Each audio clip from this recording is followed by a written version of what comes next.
By early February 1943, the mood inside German High Command had the particular quality of something that has just barely survived a catastrophe and does not yet know what to do next.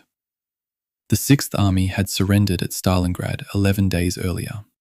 The Soviet Southwest and Voronezh fronts were driving westward across the Ukrainian steppe with the kind of energy that comes from having just won a siege lasting 5 months, and their forward units, some of them outrunning their own supply lines by days, were already probing toward the Dnieper River. If they reached it, if they crossed it in strength, Army Group South would be cut off from the rest of the German forces in the east. The whole southern front, from Rostov to Kharkov, was one large cracking structure held up by units that had been fighting since the previous summer and were nowhere near full strength. Field Marshal Erich von Manstein looked at these maps in his headquarters at Zaporozhye and saw something that most of his peers, and Hitler, who flew to visit him on the 19th of February, had not yet seen. He did not see a collapse. He saw an opportunity. What Manstein understood, which the Soviet command had not yet fully calculated, was that speed has a cost that compounds over distance. The Red Army formations driving west were covering ground faster than any previous Soviet offensive had managed, and in doing so, they were stretching every supply line they depended on. Fuel, ammunition, and food were all reaching the forward units in fractions of what they needed to sustain offensive operations. Popov's Mobile Group, a Soviet armored formation of roughly 200 tanks designated to spearhead the drive toward the Dnieper, had by mid-February been reduced to fewer than 50 operational tanks through mechanical breakdowns and fuel shortages, still pressing forward on sheer inertia while the logistics behind it collapsed. Individual Soviet divisions had bled down to between 1,000 and 2,000 combat-effective soldiers after weeks of continuous advance. They were moving on empty, and they did not know it yet. Manstein did. The instrument he used to hit back was the SS Panzer Corps, 3 divisions that represented the most lavishly equipped armored force Germany still had intact on the Eastern Front. Leibstandarte Adolf Hitler, Das Reich, and Totenkopf had between them roughly 200 operational tanks, including a number of the new Tiger I models, whose 88mm guns could engage Soviet T-34s at ranges beyond 1,000 meters, where the T-34's 76mm gun could not reliably hit back. These were not exhausted formations. They had been refitting and were, by the standards of early 1943, at something close to fighting strength. Manstein sent them southeast on the 19th of February, not toward Kharkov, not yet, but into the exposed flanks of Popov's Mobile Group and the Soviet armies strung out across the open steppe. The SS divisions hit supply-starved formations that could not maneuver and could barely communicate. The Soviet line did not bend. It fractured, in sections, within days. There is something about the speed of this reversal that still catches me off guard when I work through the operational timeline. And I've returned to this campaign more than once over the years, specifically because it sits so differently from most Eastern Front narratives.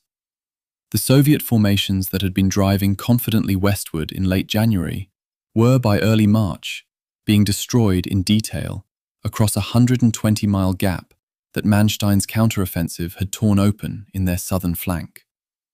The Wehrmacht, which German propaganda and Allied analysis had both described as a broken force in the wake of Stalingrad, had recalibrated faster than the momentum of Soviet success had allowed anyone to plan for. Kharkov itself fell to the SS Corps on the 14th and 15th of March, after 4 days of house-to-house fighting that cost the SS Panzer Corps approximately 4,300 men killed, with the Leibstandarte Division taking the city from the north and Das Reich pushing in from the west.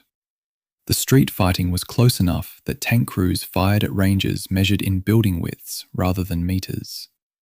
By the time Kharkov changed hands for the 3rd time since 1941, the Red Army had sustained over 80,000 personnel casualties in the Donetsk campaign as a whole, against German losses estimated at between 10,000 and 12,000. The ratio does not capture what had actually occurred. What had actually occurred was that Manstein had identified an overextended enemy, waited until his own position stabilized just enough, and struck into the gap before the spring thaw turned the steppe to mud and ended mobile operations for another season.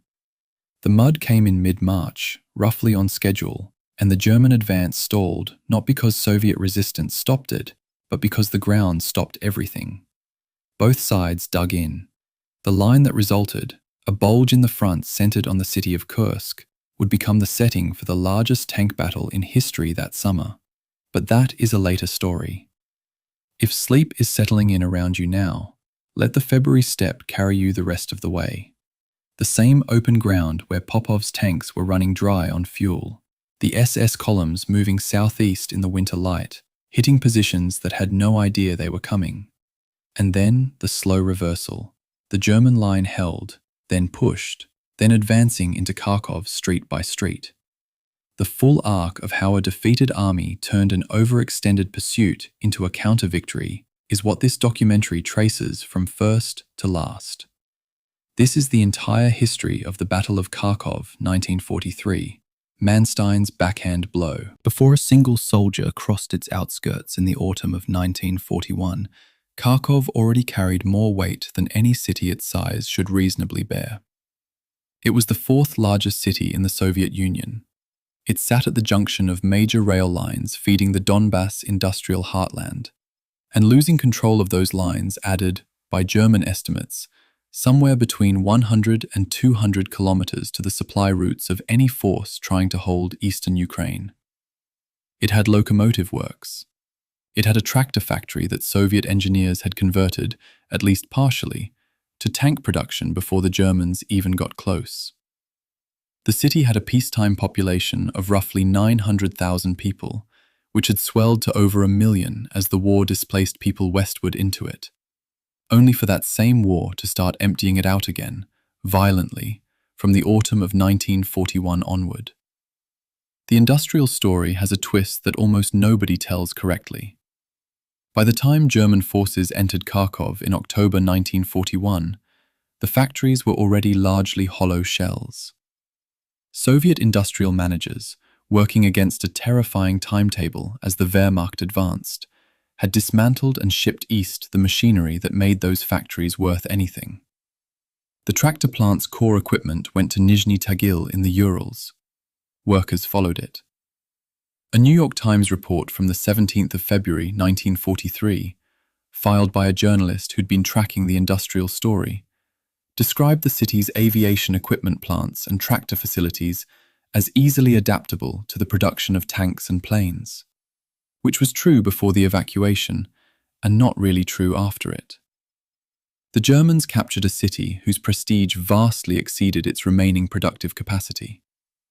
That matters because so much of the subsequent fighting, 4 separate battles over 22 months, was partly conducted over something that was already, in practical terms, gone.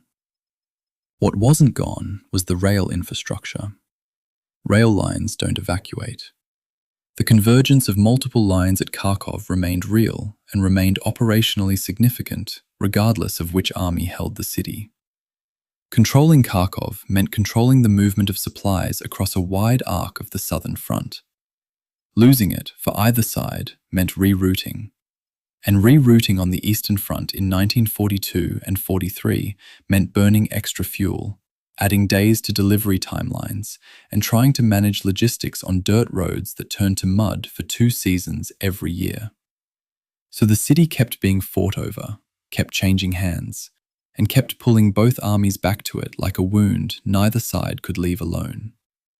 I've spent a good deal of time with the population figures for this period, and they don't get easier to sit with the longer you look at them.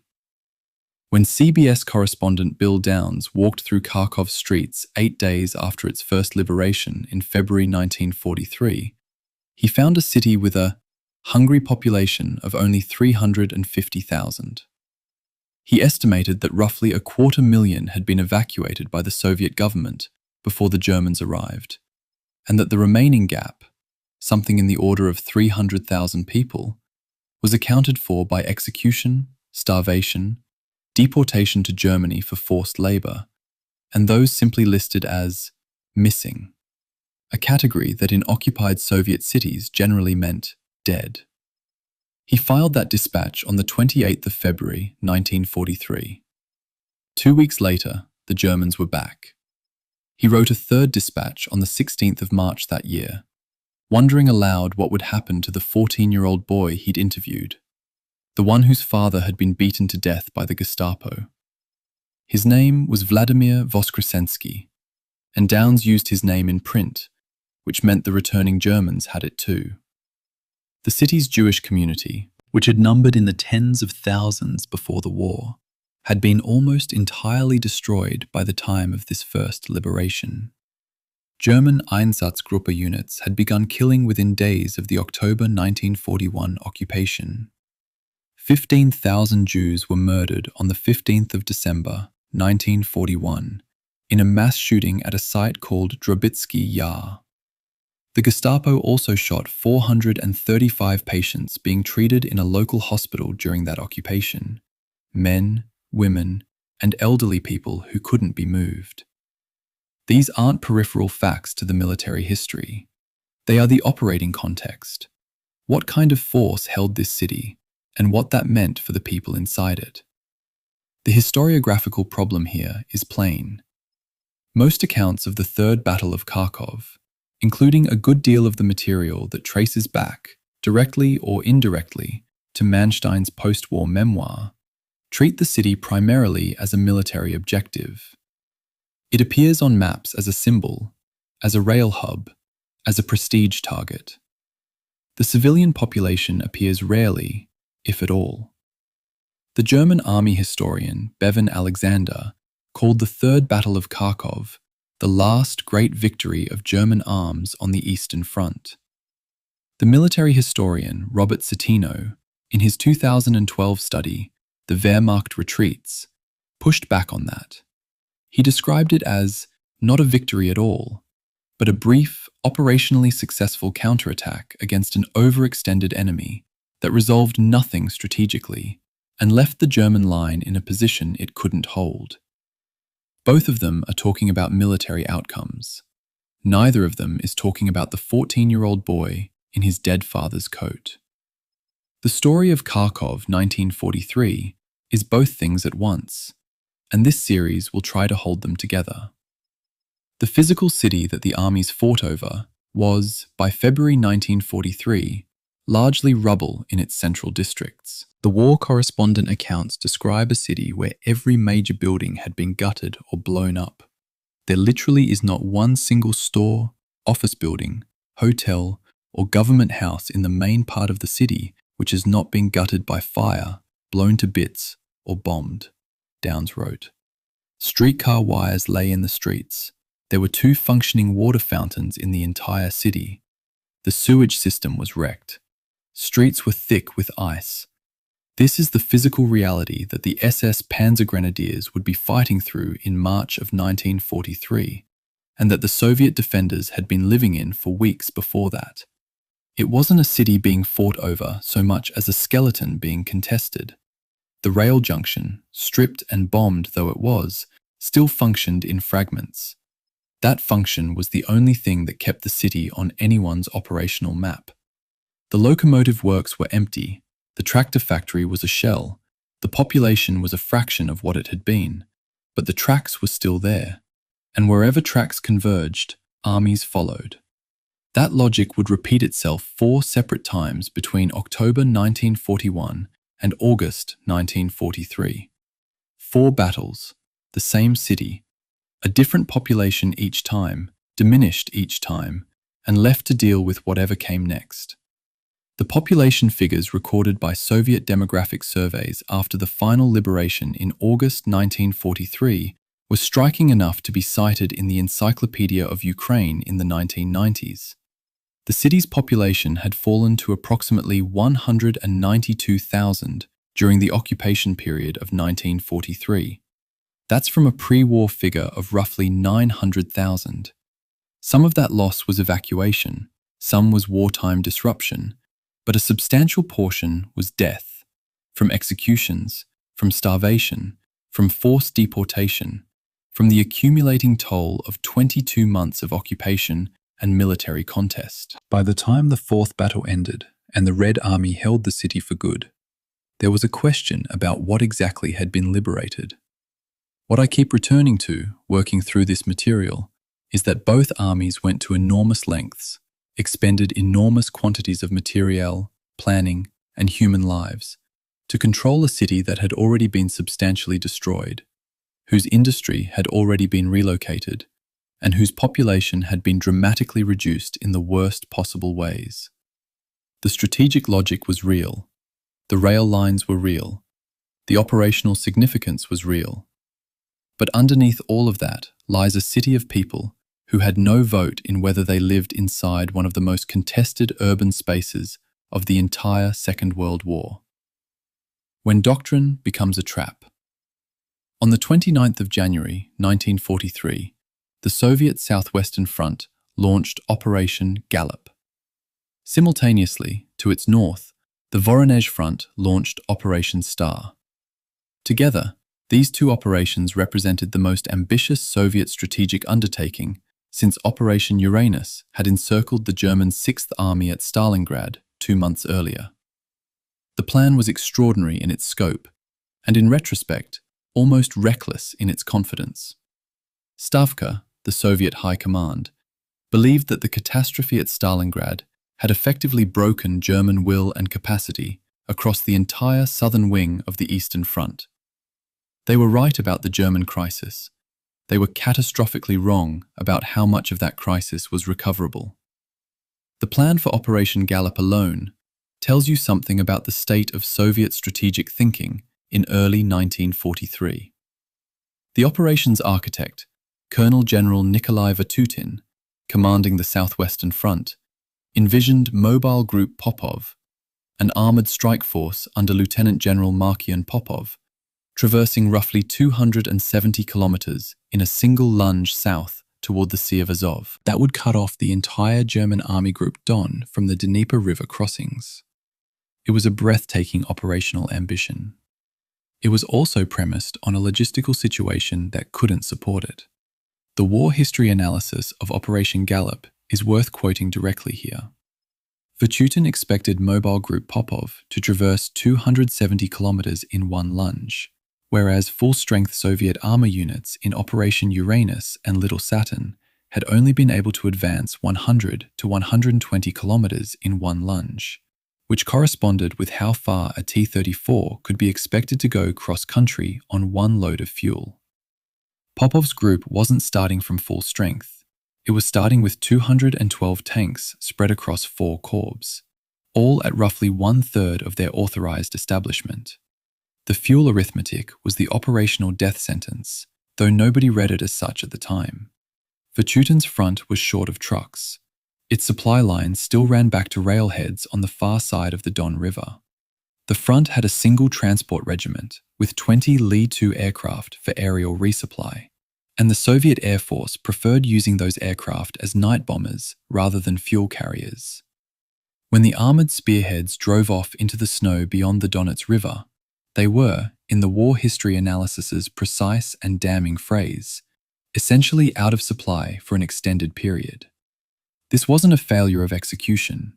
It was a failure built into the plan from the beginning, a plan that prioritized operational ambition over logistical viability, driven partly by the genuine strategic opportunity that existed, and partly by what the war history account calls post-Stalingrad hubris. Deep operations, the Soviet doctrine of layered, multi-echelon armored penetrations extending deep into the enemy rear, was theoretically sound and would prove genuinely effective by 1944, when the Red Army had the logistics infrastructure to execute it properly. In January 1943, it didn't. The doctrine existed in advance of the material conditions needed to sustain it. And when doctrine outruns logistics, the result isn't a bold victory. The result is what happened to Mobile Group Popov. Popov's 4 tank corps, which had entered Operation Gallop with 212 tanks, were dispersed across 3 separate locations: Kramatorsk, Slavyansk, and Lysychansk. by the time the operation was supposed to be at its most decisive. They weren't functioning as a coordinated armoured force. They were functioning as isolated garrisons, bogged down in attritional fights for individual towns, running out of fuel and ammunition, and unable to break contact and manoeuvre. By the 18th of February, when German armoured units were already massing for a counterattack, Popov's force was, in the war history accounts assessment, virtually immobilized, very low on fuel, food, and ammunition, and no longer capable of offensive action. 212 tanks had become roughly 50. The shortfall wasn't primarily from German fire, it was from mechanical failure, fuel exhaustion, and combat attrition combined. The broader Soviet position across the two fronts involved in Operations Star and Gallop was similarly degraded. The divisions of the 40th Army, attacking north of Kharkov, averaged 3,500 to 4,000 men, already barely half strength for a Soviet rifle division in this period. The 69th Army had divisions that could count on only 1,000 to 1,500 soldiers each. The Voronezh front had received just 1,600 replacement soldiers since the beginning of operations in 1943, against a request for over 19,000. Rybalko's 3rd Tank Army, which had fought its way into Kharkov from the east and forced the German abandonment of the city in mid-February, had done so by pushing beyond the logistical limits that were supposed to make the operation viable. The Germans, meanwhile, were doing something that neither Soviet intelligence nor Stavka adequately credited. Field Marshal Erich von Manstein was moving forces. His castling maneuver, shifting armoured assets from the right flank of his army group to the left, was underway even as Soviet spearheads pushed toward the Dnieper.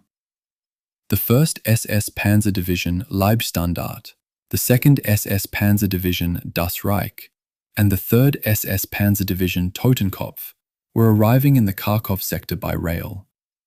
Leibstandart and Das Reich detrained at Kharkov itself, just in time to contest the Soviet advance into the city in early February. Totenkopf began arriving at Poltava on the 13th of February, 140 kilometers to the southwest, which meant it couldn't affect the immediate fight, but would be available for whatever came next. Me trying to map this against Soviet planning documents, which aren't all accessible in translation, and which historians like David Glantz have spent careers excavating from Soviet archives. What becomes clear is that Stavka's intelligence picture of the German situation was seriously incomplete. They knew Army Group South was under severe pressure. They knew the German formations in the sector were under strength. What they didn't adequately appreciate was the capacity of German armoured formations, even at reduced strength, to concentrate rapidly and strike effectively against an enemy that had outrun its own supply system. The arrival of the SS Panzer Corps changed the operational equation. Soviet intelligence had detected its movement toward the front, but appears not to have fully incorporated it into planning assessments before the operations were already committed. When the German counterattack began on the 19th of February, the Soviet forces it struck were not the forces that had launched Operations Star and Gallop 3 weeks earlier. They were versions of those forces that had been moving continuously, fighting continuously, running out of fuel, and receiving only a fraction of the replacements they'd requested. The 6th Army under General Kharitonov and the 1st Guards Army were strung out in road march, caught between the commitment to drive forward and the reality that the ground they were advancing across was simultaneously being reconstituted as a German defensive-offensive system. Manstein's counterattack, when it came, found its targets largely where he expected them to be: extended, thin, and unable to maneuver. The doctrine that drove Soviet operations in January and February 1943 was not wrong in principle.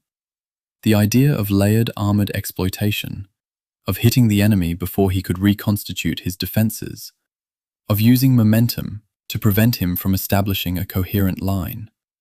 All of that was sound operational thinking, and would be proven sound in the operations of 1944. What wasn't there yet, in early 1943, were the logistics, the trucks, the forward depots, the fuel reserves, the replacement systems that would allow armies to sustain deep advances without culminating in immobility. Vatutin knew his supply situation was poor. His own planning documents acknowledged the deficiencies. He attacked anyway, betting that German weakness would compensate for Soviet logistical shortfall. It nearly worked. The gap that appeared between Slavyansk and the German line in early February was genuinely alarming to Manstein. But nearly worked is a category that tends to resolve badly in armoured warfare. The Quartermaster's War. Pull back from the operational maps for a moment. Forget the arrows showing the direction of advance.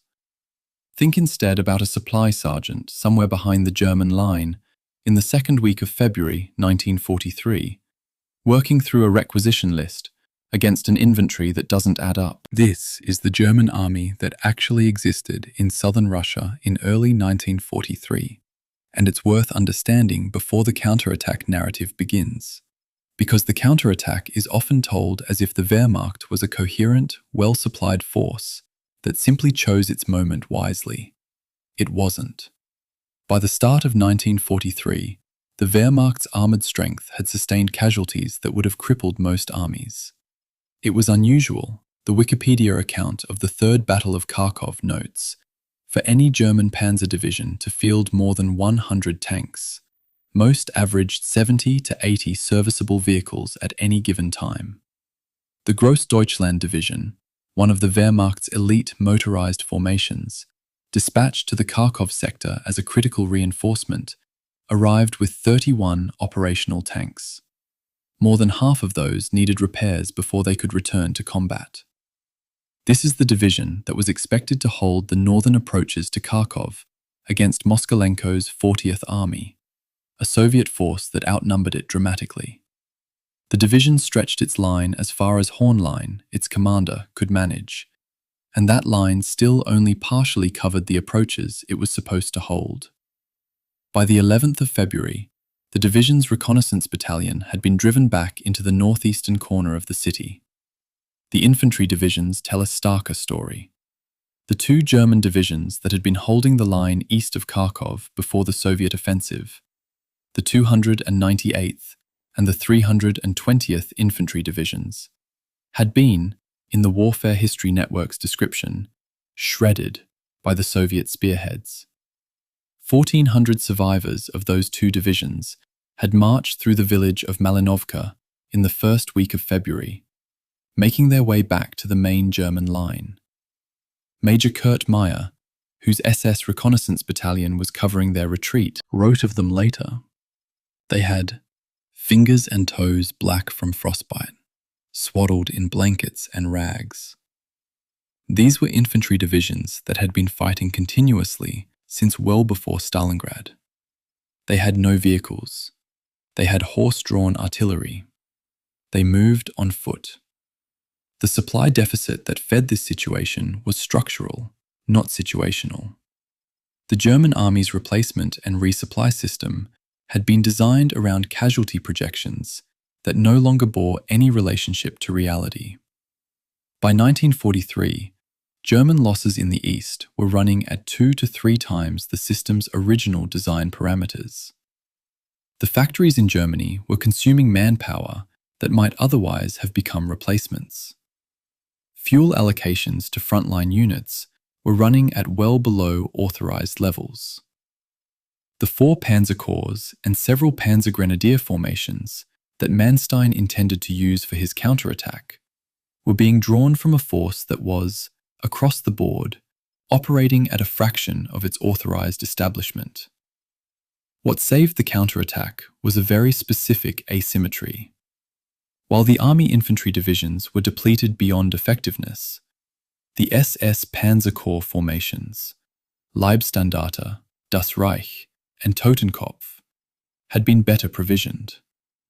SS divisions were, in general, given priority for personnel and equipment in a way that regular Wehrmacht divisions weren't. Their authorized strength ran to approximately 19,000 men, with approximately 150 tanks each, compared to the 10,000 to 11,000 personnel and 70 to 80 tanks that a panzer division might actually field in this period. By early February, Leibstandarte and Das Reich were engaged in the initial fighting around Kharkov. Totenkopf was still arriving at Poltava. But the SS formations had fuel, they had armor, and they had the organizational coherence to conduct coordinated armored operations. The army divisions holding the flanks did not. The 4 Air Fleet under Field Marshal Wolfram von Richthofen was one of the genuine German advantages that the supply ledger records clearly. Richthofen had managed to regroup his forces between January and February, increasing the average daily sortie count from approximately 350 in January to roughly 1,000 in February. That air superiority, particularly the Junkers Ju-87 Stuka dive bombers that repeatedly struck Soviet tank columns, was a material advantage that the supply numbers can actually explain.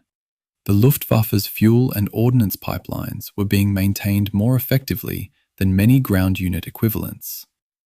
Soviet tank columns advancing across open steppe in February 1943 were visible from the air and highly vulnerable.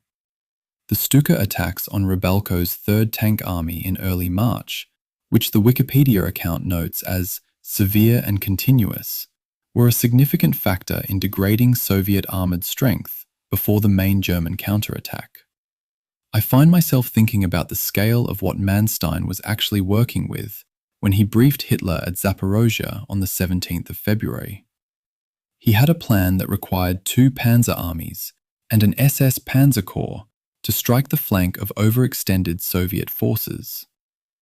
The plan was operationally sophisticated, but the forces he was committing to it were, on the army side, units that had been fighting since the summer of 1942 with inadequate replacements, on reduced fuel allocations, at fractions of their authorized tank strengths. The counterattack succeeded because the Soviet forces it hit were in even worse shape, not because German forces were in good shape. That distinction is regularly lost in accounts that treat the backhand blow as a demonstration of German military excellence, rather than as a precise exploitation of Soviet overextension by forces that were themselves severely degraded. The Grossdeutschland Division's 31 tanks, the number that is small enough to hold in your head, is the detail I keep returning to. 31 tanks in an elite division authorized for considerably more than half of them in need of repair. And yet this division was expected to hold the line north and west of Kharkov against a Soviet army corps. The fact that it did so, for as long as it did, says something both about the quality of the men and about how bad the Soviet supply situation had become by mid-February. Because the Grossdeutschland wasn't stopping Moskalenko's 40th Army with 31 tanks. It was stopping it, more or less, with the fact that the 40th Army had also been attacking continuously for weeks and had exhausted much of its own cohesion. The German army that would recapture Kharkov in March 1943 was, in every material metric, a lesser force than the one that had begun the summer offensive in 1942. It was fighting with fewer men, fewer tanks, inadequate artillery, and a resupply system that was structurally failing to keep pace with losses. What it had, in sufficient quantity, was operational planning skill at the senior command level, air superiority in the immediate battle area, and an opponent that had driven itself past its own culminating point. That combination was enough for a local tactical and operational success. It was not enough, and Manstein knew it at the time, however his memoir frames it, to change the fundamental trajectory of the war. The General Who Said No. The 15th of February 1943, Kharkov.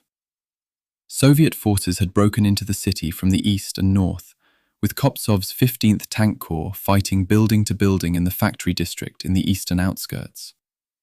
In the southeast quadrant, Zenkovich's 12th Tank Corps and the 62nd Guards Rifle Division had finally punched through. To the north, Moskalenko's 40th Army had entered the northern edge of the city. The southwestern corridor, the only open route out, was narrowing. General Herbert Wahl, commanding Das Reich, sent word to SS Panzer Corps commander Paul Hauser that his division had exhausted its reserves and couldn't hold its positions in multiple places simultaneously. Hauser made a decision that every account of this battle notes, but that the accounts differ in how to characterize. He ordered the withdrawal. He did this without approval from Army Detachment Lands. He did this against Hitler's explicit standing order that Kharkov be held to the last man. When Lands received word and wired Hauser, reiterating the order to hold, Hauser's response has been summarized in various secondary accounts. The most direct version appears in the blog record of the day's communications, citing the source as a period account. It is already settled. Kharkov is being evacuated. He would not have his corps destroyed for no achievable purpose. The mechanics of the withdrawal were carefully managed. The last German unit to leave the city was Grossdeutschland's Grenadier Regiment, covered by its assault gun battalion, which engaged pursuing Soviet T-34s and destroyed approximately 15 of them in rearguard actions as the withdrawal proceeded southwest through the corridor to Lubotin. That corridor was still open, barely. Kravchenko's 5th Guards Tank Corps was approaching Lubotin from the northeast and would have closed the corridor within hours. By the time Soviet forces fully occupied Kharkov on the 16th of February, the bulk of the SS Panzer Corps, its armor, its experienced personnel, its organizational structure, had gotten out. The Wikipedia account of the battle notes that the 3 SS divisions had, between the 12th and 15th of February, managed their defensive actions and eventual withdrawal in a way that preserved the Corps' combat effectiveness. Hitler was furious. He directed his anger specifically at Lands, who was relieved of command and replaced by General Werner Kempf on the 16th of February. Hauser, as a senior SS officer, faced no serious sanction. The historiographical debate about this decision is genuine and worth engaging with directly. Hauser's unauthorized withdrawal has been presented in some accounts, particularly those sympathetic to the Waffen-SS, as an act of enlightened tactical judgment that saved the formation for the subsequent counterattack and ultimately for the German war effort. The argument is that a Hauser who obeyed orders and stayed in Kharkov would have seen his corps destroyed in urban fighting, and that the counterattack of March 1943, which is the entire subject of this series, would never have happened. That argument has operational logic. The counterattack required the SS Panzer Corps to exist in recoverable condition. Hauser preserved it.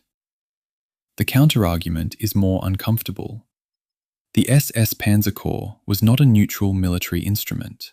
Its 3 divisions were formations whose commanders and many of whose members had been complicit in criminal conduct across the occupied Eastern Front.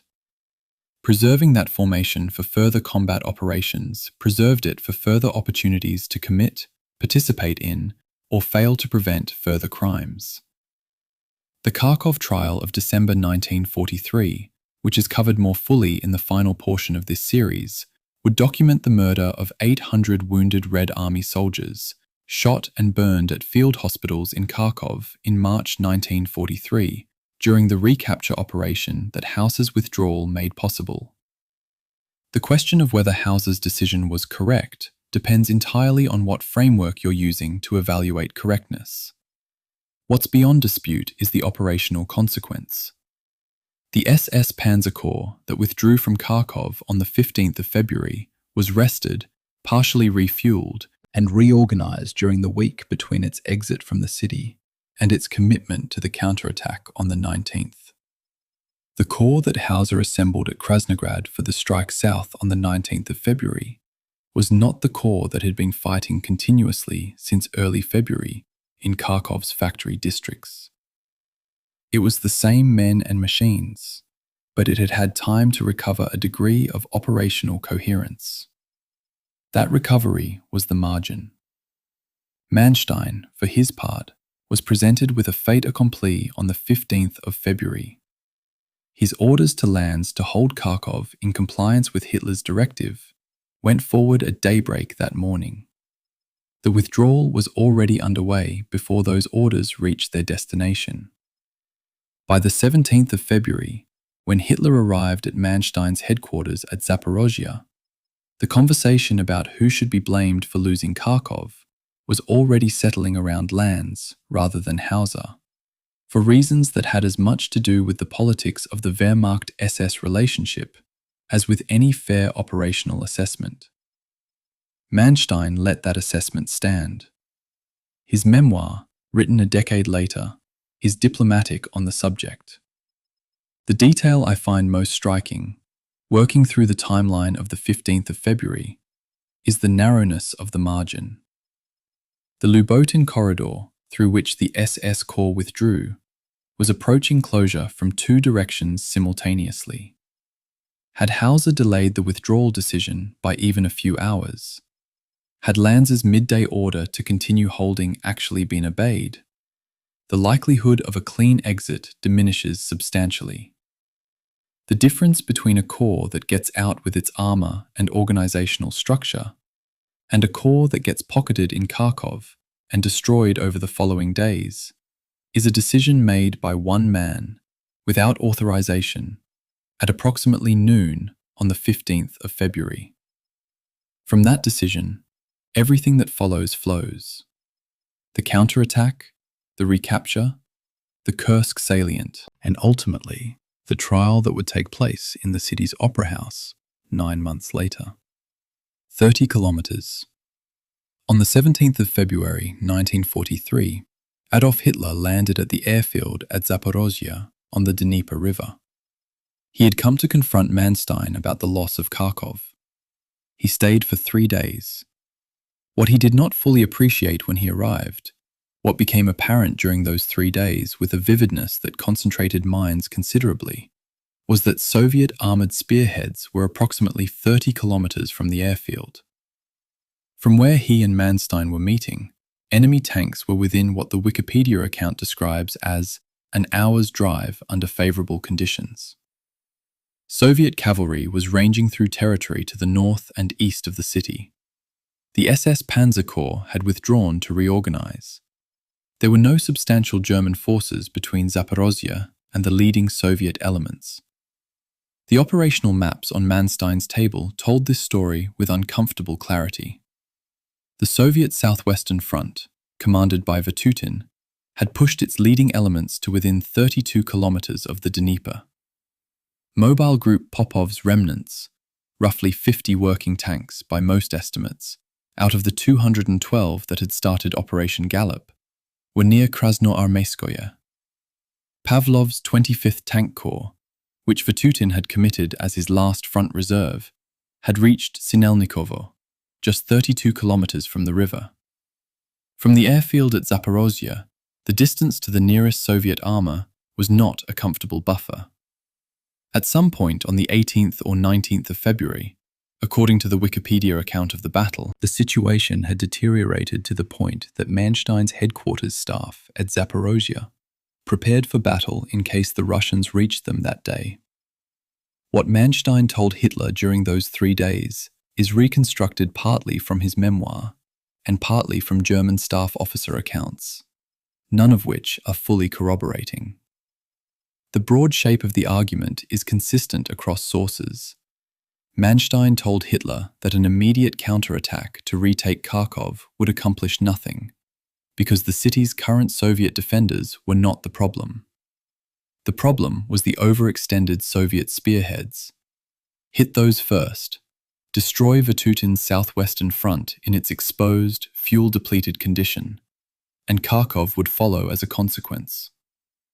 The operational logic was sound, and the Warfare History Network account notes that Manstein had already, even before Hitler arrived, begun repositioning his forces for the counterattack.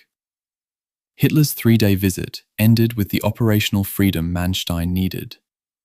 What pushed Hitler toward agreement? what made him willing to authorize the counterattack plan, rather than insisting on some form of immediate frontline stabilization, almost certainly involved the proximity of Soviet forces to the airfield. The 30-kilometer figure is not just a tactical detail, it's a psychological one. Hitler had spent the better part of the previous year ordering German forces to stand and hold positions that were operationally untenable, insisting that flexibility meant weakness.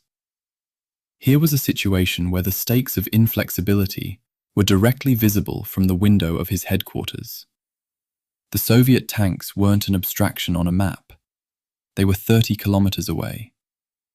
Whatever the precise dynamics of the Manstein-Hitler conversation over those 3 days, the geography was making its own argument.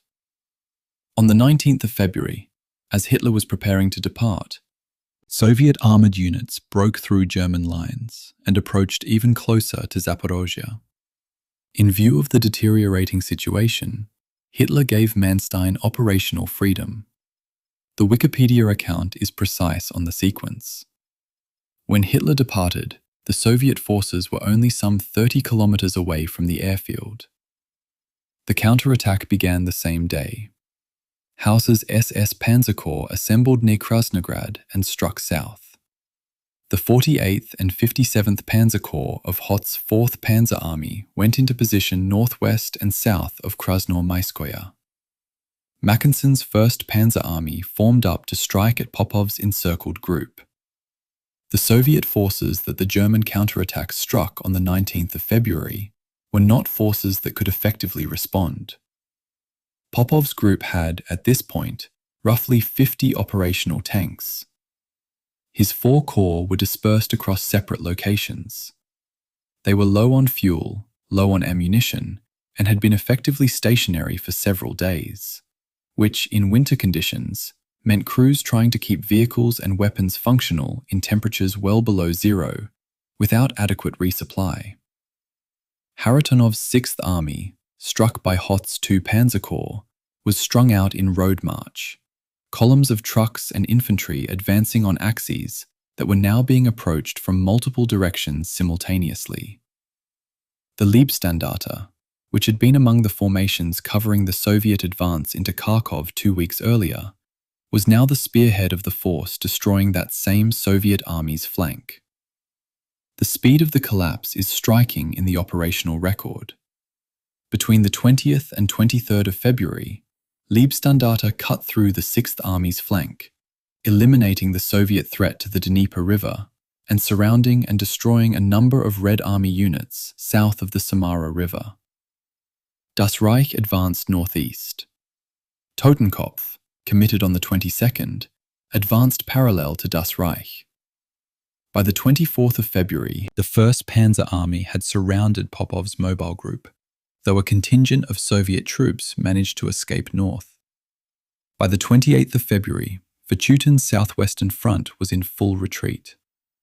3 weeks. From 30 kilometers to Zaporozhye to full retreat. The human cost on the Soviet side of this reversal is recorded in the aggregate casualty figures. The German counterattack and subsequent Kharkov recapture cost the Red Army over 80,000 personnel casualties, with an estimated 45,000 killed or missing and 41,000 wounded. Manstein's counteroffensive destroyed, depending on how you count it, the equivalent of 5 Soviet armies. Those numbers represent human beings, soldiers who'd been advancing for weeks through winter conditions, who'd run out of fuel, who were encircled and fought to exhaustion or surrender in the snow south of Kharkov. The operational elegance of the German plan, which histories of this battle spend considerable time admiring, is real. So is what it cost. What was left? The third liberation of Kharkov came in August 1943, after the fourth battle.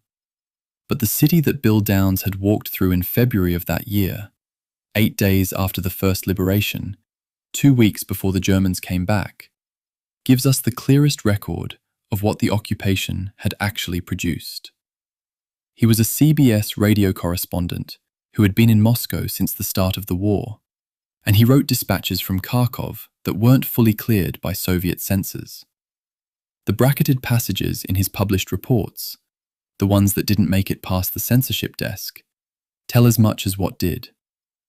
Downes wrote his first dispatch on the 27th of February, 1943. He described a city where the population was only 350,000 and was pale from hunger. He stopped a boy on the street, thinking the boy was 10 years old. The boy was 14. Kids just don't grow very fast without food, Downes wrote.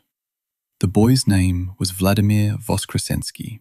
He told Downes that his father, an engineer, had been taken to a hotel and beaten for 4 days. He didn't survive. Vladimir told this story on the street to a foreign journalist he'd never met, and Downes used his full name in his report. On the 16th of March, 2 weeks after the Germans returned, Downes filed a third dispatch in which he wrote that he and the other foreign correspondents in Moscow were a pretty sad group of people, wondering what had happened to the people they'd interviewed. He named Vladimir specifically. He expressed the hope that Vladimir had evacuated with the Red Army or had gone into hiding. We don't know what happened to Vladimir Voskresensky. The record doesn't extend that far. This is one of those places where the documentary evidence simply stops and doesn't resume. What Downes documented in his dispatches was the arithmetic of the German occupation.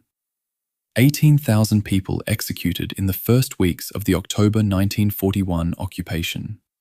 10,000 Jews, men, women, and children, taken to an empty factory 9 miles from the city and shot. This was the massacre at Drobitsky Yar, carried out in mid-December 1941. 110,000 people deported to Germany for forced labor, working in factories under conditions that the identification card they were given described with the efficiency of bureaucracy. Allowed to move between their factory, their labor gang, and their barracks, and nowhere else. An estimated 70,000 dead from starvation. And then, in Downes's phrase, about 90 to 100,000 Kharkov citizens will never be accounted for. The December 1943 Kharkov trial, the first Allied war crimes trial of the Second World War, held 4 months after the city's final liberation, produced a formal accounting of some of what had happened. 4 defendants. A Soviet collaborator named Mikhail Bulanov, a Wehrmacht officer named Wilhelm Langheld, an SS member named Hans Ritz, and a German police officer named Reinhard Retzlaff. The trial record documented the gas vans, vehicles converted to use engine exhaust to kill the people loaded inside them, and the mass shootings, and the murder of patients at the local hospital. 435 patients, including elderly people and children, shot by the Gestapo. 800 wounded Red Army soldiers shot and burned in March 1943, during the German recapture of the city. All 4 defendants confessed, in detail, in open court. Langheld admitted to personally causing the deaths of approximately 100 Soviet citizens.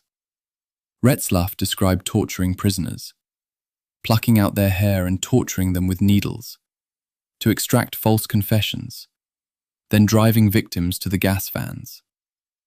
Bulanov, the collaborator, described driving the gas vans himself and took part in the shooting of 60 children.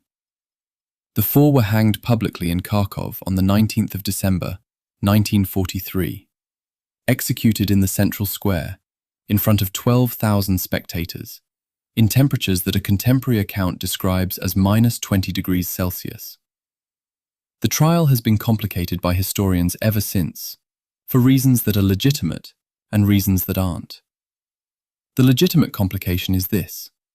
The trial was conducted by a Soviet military tribunal, not an independent court. The judges were military officers. The defense counsel's strategy amounted to arguing that the defendants had been following orders, which the prosecution rejected, using the 1921 Leipzig war crimes trials as precedent, in a move that would later be adopted almost verbatim at Nuremberg. The trial proceedings were published in English for international audiences, partly as propaganda. All of that is real and worth noting. The forensic evidence, however, the physical examination of bodies, the mass graves, the documented deaths, did not require the trial to be independent in order to be real. The bodies were there. The graves were there. The gas vans were a documented German program that operated across occupied Soviet territory. The illegitimate complication is the one that Manstein's memoir represents: the attempt to assign the criminal conduct entirely to SS formations, and to draw a clean line between Wehrmacht operations and atrocity. That line doesn't hold against the documentary evidence. The Wikipedia article on the Kharkov trial notes that in March 1943, during the recapture of the city that this series has spent considerable time examining, 800 wounded Red Army soldiers were shot and burned. This occurred while the SS Panzer Corps was clearing the city. The forensic evidence that would be presented at the December trial documented it. The denial in post-war SS officer memoirs is not credible against physical evidence and multiple witness accounts. What I take from sitting with all of this material, the operational histories, the casualty figures, the Downs dispatches, the trial record, the demographic surveys, is that the Third Battle of Kharkov can't be cleanly separated into a military story and a civilian story. They're the same story. The city was fought over because of its rail junctions and its strategic position. It was held, each time it was held, by forces that committed atrocities against the population inside it. The counterattack that this series describes was conducted by a force whose occupation practices had already killed tens of thousands of Kharkov's civilians and had reduced the city's population from 900,000 to 350,000. Understanding the military history without understanding that context isn't understanding the military history. It's understanding a fragment of it. The CBS correspondent filed one more dispatch that I want to end on here. On the 27th of February 1943, his first day in the city after the first liberation, he described walking through streets where every major building had been gutted. No operating stores, no hotels, no office buildings. 2 water fountains in the entire city, ice thick in the streets. And then, at the end of the dispatch, after describing the starvation and the executions and the forced labor and the missing hundreds of thousands, but those kids won't forget, and neither will the rest of the world. 2 weeks later, the Germans were back. 3 months after that, the city changed hands again. Then again in August. The kids, the ones who survived, had to navigate all of that. The rest of the world, as it turned out, had a limited memory for the specifics of what happened to Kharkov's population across those 22 months. Historians have been reconstructing it ever since. Chapter 7. The City That Swallowed Armies. Kharkov didn't announce itself the way strategic objectives usually do in military histories, with a clean arrow on a map, a name circled in red, a paragraph of coordinates. It announced itself through numbers that don't add up the way numbers are supposed to. 900,000 people before the war, 1 million or more by 1941, as the displaced arrived from the west, filling the tram lines and the factory dormitories. And then, within 15 months of German occupation, roughly 350,000. A city that had half swallowed itself. I keep returning to those figures because they represent not just population data, but the arithmetic of what occupation actually does to a civilian world that generals rarely mention in their after-action reports. The city sat at the junction of 5 railway lines, radiating outward like the spokes of a wheel toward Moscow, Rostov, Kiev, Voronezh, and the Donets Basin. That geometry made it irreplaceable. Remove Kharkov from Soviet control, and you add at least 100 to 200 kilometers to every supply route feeding the southern front, stretching already thin logistics threads past breaking. The Germans understood this perfectly, as did the Soviets. When the Wehrmacht first entered in October 1941, they weren't simply taking a city, They were reaching for the hub of a transport network that the Red Army depended on, the way a body depends on a major artery. Cut it, and the downstream consequences cascade in ways that are still being debated by historians working on Soviet logistics for that period. But the Soviets had already begun the amputation before the Germans arrived. The Kharkov tractor factory, one of the largest in the Soviet Union, a plant built in the 1930s as a symbol of socialist industrialization, was systematically dismantled and loaded onto rail cars in the weeks before the German advance closed the corridor. Machine tools, presses, lathes, precision instruments, engineering personnel, and specialist workers were transported east to Nizhny Tagil in the Ural Mountains, where production resumed within months. The locomotive works followed the same pattern. The Germans entered a city that had already extracted its own industrial heart and carried it beyond their reach. What remained was the shell of an industrial city, the rail lines, the workers' apartment blocks, the university buildings, and 900,000 people who couldn't be loaded onto freight cars. The tractor factory's evacuation is one of the underappreciated logistics achievements of the entire war. It happened under fire, under air attack, in the chaos of a front that was collapsing faster than Soviet command structures could manage. And yet it worked. By 1942, production in the Urals had surpassed pre-war levels. The T-34 tanks that would face German armour in the fields around Kharkov in 1943 were built in part by workers who had been in Kharkov a year earlier, who had carried their skills east in the same wagons that carried the machines. That's not an abstraction. That's an industrial migration that changed the balance of the war, quietly, without a single medal ceremony. The German occupation authorities faced a different kind of problem: how to extract economic value from a city whose value had already been extracted. They seized the rail junction, which retained its geographic importance regardless of the factory closures. They tried to restart some industrial production, using forced labour drawn from the surviving population. The results were meagre. The Soviet evacuation planners had anticipated this. They didn't just remove equipment, they removed the technical knowledge, the engineers, the foremen, the skilled machinists. What the Germans inherited was infrastructure without the human capital to operate it. They got the frame, but not the engine. And they got the responsibility of feeding or not feeding a civilian population in a city now stripped of its economic function. The occupation's toll is documented in a range of sources that largely agree on the scale, if not always the precise figures. Roughly 18,000 people were executed in the first weeks, about 10,000 of them Jewish, taken 9 miles outside the city and shot, with the remainder being Soviet functionaries, political commissars, and perceived resistance sympathizers. 70,000 deaths from starvation represent a conservative, unofficial estimate. 110,000 citizens were deported to Germany as forced labor, ranging in age from 14-year-old boys to 40-year-old men and women. Between 90,000 and 100,000 residents are listed in Soviet post-occupation surveys simply as missing, a category that covers an enormous range of fates, from death to displacement to flight east with retreating Soviet forces. These figures come from Soviet Commission reports, compiled after the city's first liberation in February 1943, and are confirmed in broad outline by the December 1943 Kharkov trial documentation.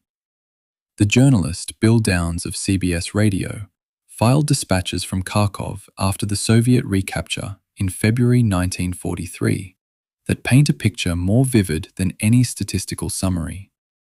He described every major building destroyed. He described streets where the German road signs were still standing, German names listed above Ukrainian ones, a small colonial grammar etched in metal. He described a 14-year-old boy named Vladimir Voskresensky, a real person, mentioned by name in Downs' published dispatches, who described how his father had disappeared and how he had survived by begging, by hiding, by doing whatever was necessary to avoid being seen by the wrong person at the wrong time. That boy wasn't in any operational planning document. He wasn't in a military telegram. He was simply there, in a city that armies kept deciding they needed. 4 battles. That's the number historians assign to Kharkov in the context of the Second World War. First in October and November 1941, when the Germans took it. Second in May 1942, when a Soviet offensive failed catastrophically. Third in February and March of 1943, when the Soviets briefly liberated it and then lost it again. Fourth in August 1943, when the Red Army took it for the last time. 4 separate military operations centered on a single urban space, each one leaving another layer of destruction, another reduction in the civilian population, another round of executions and disappearances. No other city outside Leningrad and Stalingrad changed hands this many times. The fact that Kharkov is not in the same conversation as those cities is a historiographical gap that this series is trying, in part, to address.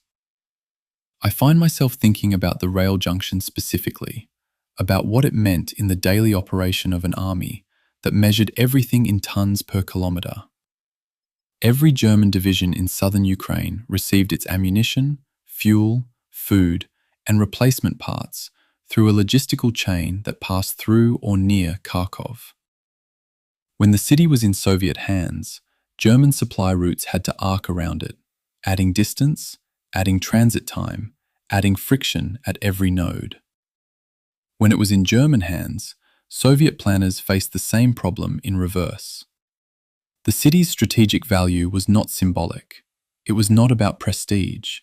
It was about the cold, grinding arithmetic of how many tons of material an army needs per day to keep fighting, and how many kilometers of road or rail those tons have to travel to get there.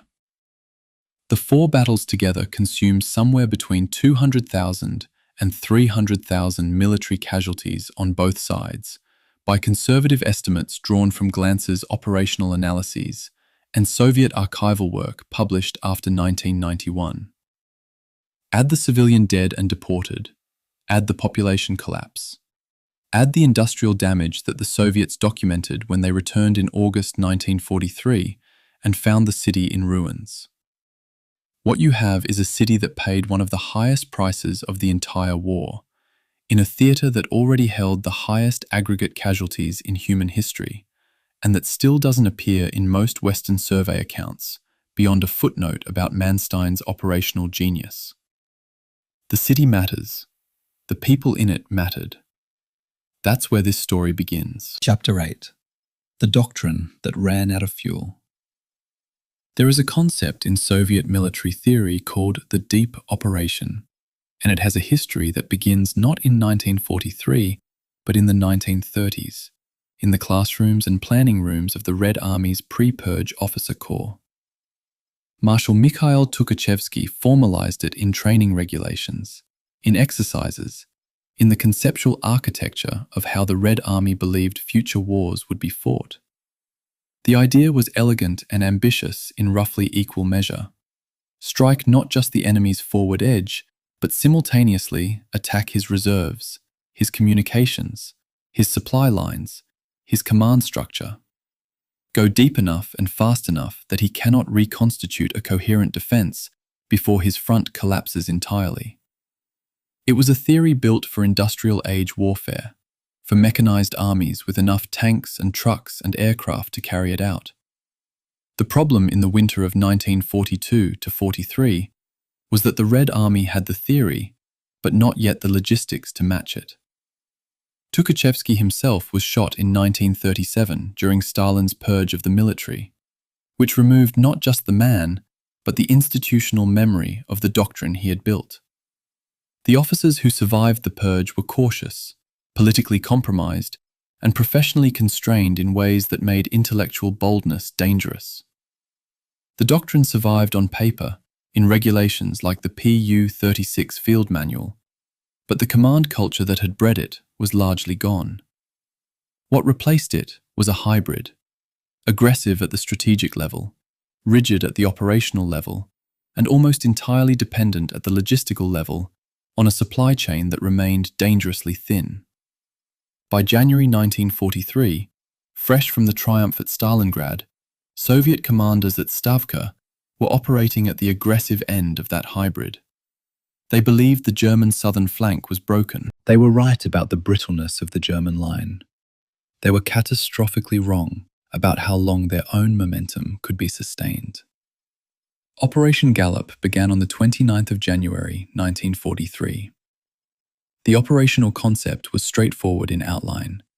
The 6th Army and the 1st Guards Army would punch through the German infantry screen northwest of Voroshilovgrad, cross the Donets, and then commit Popov's Mobile Group, a formation built around the 3rd, 10th, and 18th Tank Corps, plus the 4th Guards Tank Corps, on a 270-kilometer drive south toward Mariupol, severing Army Group Don's supply lines and potentially cutting off all German forces in the Caucasus. On paper, 212 tanks. In practice, by the time the operation launched, the 4th Guards Tank Corps alone had started with approximately 40 tanks, roughly 1/4 of its authorized strength. The Mobile Group as a whole was a composite of exhausted formations that had been fighting continuously since November. The logistics architecture behind Gallop is where the failure was embedded, long before a single tank crossed the start line. Vatutin's southwest front had access to approximately 1 transport regiment, 20 Li-2 aircraft assigned to supply missions, and a handful of ZIS-42 half-tracks on roads that were turning to compressed ice and then, within weeks, to mud. The railheads were far behind the advancing front, a gap that widened with every kilometer of advance, because Soviet engineers could not relay track faster than the infantry could move. The planned advance of 270 kilometers assumed a logistical chain that could extend that distance without breaking. No such chain existed. The planning documents, available in Soviet archival collections released after 1991, show that logistics officers at front level raised concerns about fuel reserves as early as the first week of February. Those concerns were noted and overruled by Stavka, which was still reading the situation through the lens of the Stalingrad victory rather than through the operational reality on the ground. By the 10th of February, the advance had produced genuine tactical successes. The 35th Guards Rifle Division seized the rail junction at Lozovaya, cutting a German supply artery. Poluboyarov's 4th Guards Tank Corps executed an 85-kilometer night march to Krasnoarmeyskoye, reaching a position that threatened the entire German rear. Soviet rifle divisions were advancing across a front so wide that German commanders could not establish a coherent defensive line. From Zaporozhye, looking at the situation maps, it must have appeared to Hitler that the southern front was dissolving. He flew to Manstein's headquarters on the 17th of February and found the field marshal calmly telling him that the Soviet advance was already running out of steam. Manstein was right, not through any mystical operational perception, but because the logistics data available to German intelligence was showing exactly what was happening to Popov's armor. The Mobile Group was immobilized. Tanks had run dry 200 kilometers from the nearest reliable fuel source. Crews had abandoned vehicles in the snow, not because they were defeated in combat, but because they had nothing left to drive. I've read accounts, in post-war Soviet analyses published in the 1980s, of tank crews dismantling their own weapons to prevent capture while waiting for fuel that never arrived. That's not a dramatic metaphor. That's a logistics failure so complete that it converted a potentially war-winning offensive into abandoned hulks scattered across frozen Ukrainian steppe. The difference between the Soviet advance and the subsequent German counterstroke was not primarily tactical. It was the difference between an army whose supply chain could sustain momentum and one whose couldn't. The German response to the Soviet overextension drew on several advantages that tend to get simplified into the single phrase, tactical flexibility. The SS Panzer Corps divisions, Leibstandarte, Das Reich, and Totenkopf the last of which had only arrived on the Eastern Front in early February, were better supplied than any comparable Soviet formation. They had winter tracks fitted to their armor. They had Luftwaffe close air support flying from airfields that were still within reasonable range. And crucially, they were fighting on interior lines, while Popov's formations were at the absolute end of a supply chain that had snapped. The Viking Division, the 7th and 11th Panzer Divisions, these were not fresh or fully equipped units by any reasonable standard, but they were functional in a way that the Mobile Group was not. When they struck something that was already standing still. The Soviet 6th Army's collapse was rapid once the German counterstroke began on the 19th of February. Soviet forces that had been advancing confidently 10 days earlier now found themselves being attacked from flanks they hadn't secured, against an enemy who had been conserving strength while they expended theirs. The operational arithmetic that had looked so favorable at the start of February reversed itself almost overnight. Popov's corps lost the remnants of their armor in a series of engagements that cost them vehicles they could not replace, at a tempo they could not sustain. By the time the SS Panzer Corps turned north toward Kharkov in early March, the Mobile Group had ceased to exist as a fighting formation. It had not been destroyed by superior tactics. It had been destroyed by the gap between its operational ambitions and its logistical reality. That gap is the real subject of this chapter, and it's a gap that repeated itself, in different forms with different armies, across the entire Eastern Front. I think about the fuel tankers that never arrived, more than I think about the tank battles that followed. The battles are dramatic and have been written about in great detail. The missing fuel is the thing that determined the battles before they began, and it appears in histories as a footnote, rather than as the central explanation it actually was. Soviet deep operations theory was correct in its conceptual framework. The winter offensive of 1942-43 proved, however, that theory alone is not enough, that a doctrine built for a fully equipped, fully supplied, logistically coherent army runs into serious difficulties when that army is still 2 years away from being that thing. The Red Army in February 1943 was already far superior to what it had been in 1941. It was not yet what it would be at Bagration in 1944. Kharkov was the brutal lesson that measured the distance between those two states. The broader tragedy of Operation Gallop, and I use tragedy in its clinical, operational sense, rather than its literary one, is that it came so close. The thrust to Krasnoarmeyskoye genuinely threatened the German supply network. Had it been sustained, had 2 or 3 additional days of fuel and ammunition been available, the consequences for Army Group Don could have been severe. This wasn't a case of a badly conceived operation failing as expected. It was a case of a well-conceived operation failing for reasons that had nothing to do with the concept itself. The planners at Stavka were not wrong to try. They were wrong to try without first solving the problem that would kill the attempt before it reached its objective. And Manstein, waiting at Zaporozhye for the Soviet momentum to exhaust itself, had read exactly this calculation. He had been watching the supply chain data. He knew before the Mobile Group knew it that it was already dead. Chapter 9.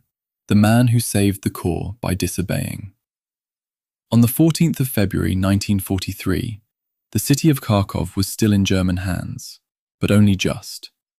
The SS Panzer Corps, comprising the Leibstandarte SS Adolf Hitler, Das Reich, and Totenkopf divisions, had been holding the city under orders from Hitler that amounted to a categorical command. Kharkov was to be defended to the last man. No withdrawal, no encirclement to be avoided at the cost of retreat. These were not unusual orders in the context of Hitler's military style in the 3rd year of the war, which had hardened into a defensive rigidity that German field commanders found increasingly disconnected from operational reality. What was unusual was what happened next.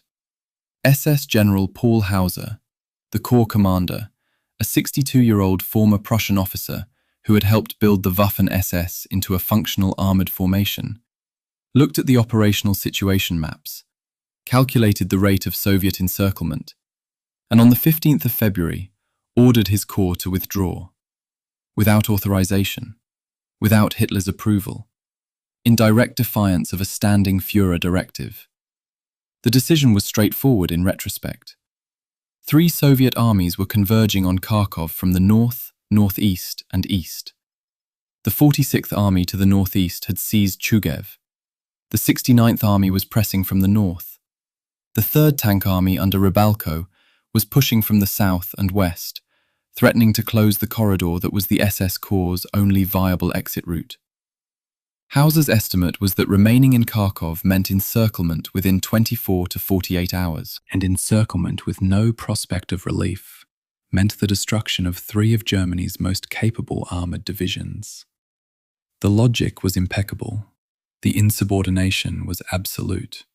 He is reported in post-war German accounts, including recollections published through veteran associations, to have said that he would not allow his corps to be destroyed in a city. The exact phrasing varies across sources, and I will not reproduce any version as authoritative, since none can be independently verified. What is documented is the withdrawal order and its consequences. Hitler's reaction, relayed through OKW command channels, was fury directed not primarily at Hauser, who was shielded by the SS's institutional separation from regular army command structures, but at General Hubert Lanz, the army commander under whom the SS Panzer Corps nominally operated. Lanz was relieved of command within days. The implicit logic was that Hauser had somehow acted without Lanz's knowledge or authorization, a fiction that allowed Hitler to punish the nearest available officer without confronting the reality that one of his SS Corps commanders had simply decided his own operational judgment superseded a direct Führer order. This kind of institutional evasion was not unusual in the Wehrmacht's command culture by 1943. It was one of the mechanisms by which the system continued to function, despite the increasingly erratic nature of strategic direction from the top. What the withdrawal preserved was decisive.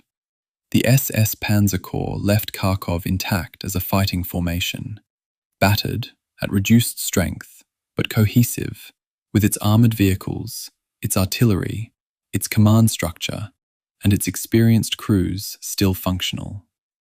Within 4 days, on the 19th of February, Manstein launched his counterstroke, using that corps as his primary striking force.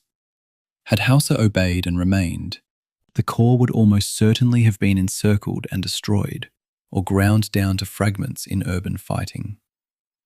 The counterstroke that destroyed Soviet mobile group Popov and ultimately retook Kharkov would not have been possible. The entire operational sequence, everything that historians call Manstein's backhand blow, depended on the preservation of that corps. And that preservation was Hauser's decision, made in defiance of the Supreme Commander on the 15th of February. The historiographical treatment of this decision is interesting for what it reveals about how different traditions approach military disobedience. In German post-war accounts, particularly those associated with the Waffen-SS veterans publications, Hauser's withdrawal is consistently presented as the act that saved the Southern Front. In broader Allied historiography, the same decision appears with considerably more ambivalence, because it is inseparable from the institution that Hauser commanded and what that institution had done. The SS Panzer Corps was a military formation. It was also part of an organization responsible for mass murder on a continental scale. These two facts coexist without cancelling each other out, and any honest account of 1943 on the Eastern Front has to hold both simultaneously. The withdrawal was operationally correct. The institution it preserved was responsible for atrocities that were being committed even as Hauser signed the withdrawal order. The condition of the surviving German formations in mid-February is worth examining in some detail, because the narrative of German operational excellence in this period can obscure just how degraded most of the Wehrmacht's regular army units actually were. The 298th Infantry Division and the 320th Infantry Division, the formations holding the German line south of Kharkov before the SS Panzer Corps' arrival, had been reduced to approximately 1,400 survivors combined. Not 1,400 per division, 1,400 total, drawn from two divisions that had authorized strengths of roughly 18,000 men between them. Major Kurt Meyer's reconnaissance battalion from the Leibstandarte, operating near Malinovka in early February, encountered one of these shattered formations during a fighting withdrawal, and found men who had been in continuous combat since the summer of 1942, many with frostbite, most without winter equipment adequate for temperatures that had dropped to -25 degrees Celsius in January. The SS Corps was comparatively well supplied. The army formations it was operating alongside were, in operational terms, ghosts of their authorized structures. Grossdeutschland Division, the elite motorized infantry division that is sometimes grouped with the SS Corps in accounts of this period, entered February 1943 with approximately 31 operational tanks. 31. Its authorized establishment called for over 100. More than half its surviving armor was in various states of repair, awaiting parts that weren't arriving through a supply system already strained to its limit. The division's actual combat power in February was a fraction of what it appeared to be on any planning document that used authorized rather than actual strengths.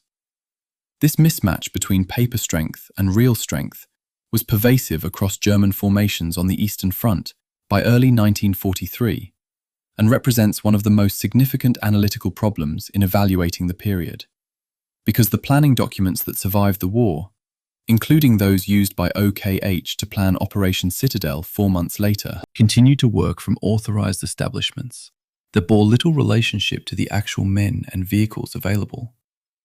The logistics of the counterstroke itself are often glossed over in favor of the tactical narrative. Manstein's plan required the SS Panzer Corps to attack southwest from its new positions south of Kharkov, strike the flanks of the overextended Soviet 6th Army and mobile group Popov, and then pivot north to retake Kharkov. This required fuel, ammunition, and maintenance support at a tempo that would have challenged a fully equipped formation. The SS Corps managed it because the Luftwaffe flew approximately 1,000 sorties per day during the critical period of the counterstroke, up from roughly 350 sorties per day in January, and because German supply depots along the Dnepropetrovsk-Zaporozhye axis had been carefully husbanded during the defensive phase. Manstein had been conserving.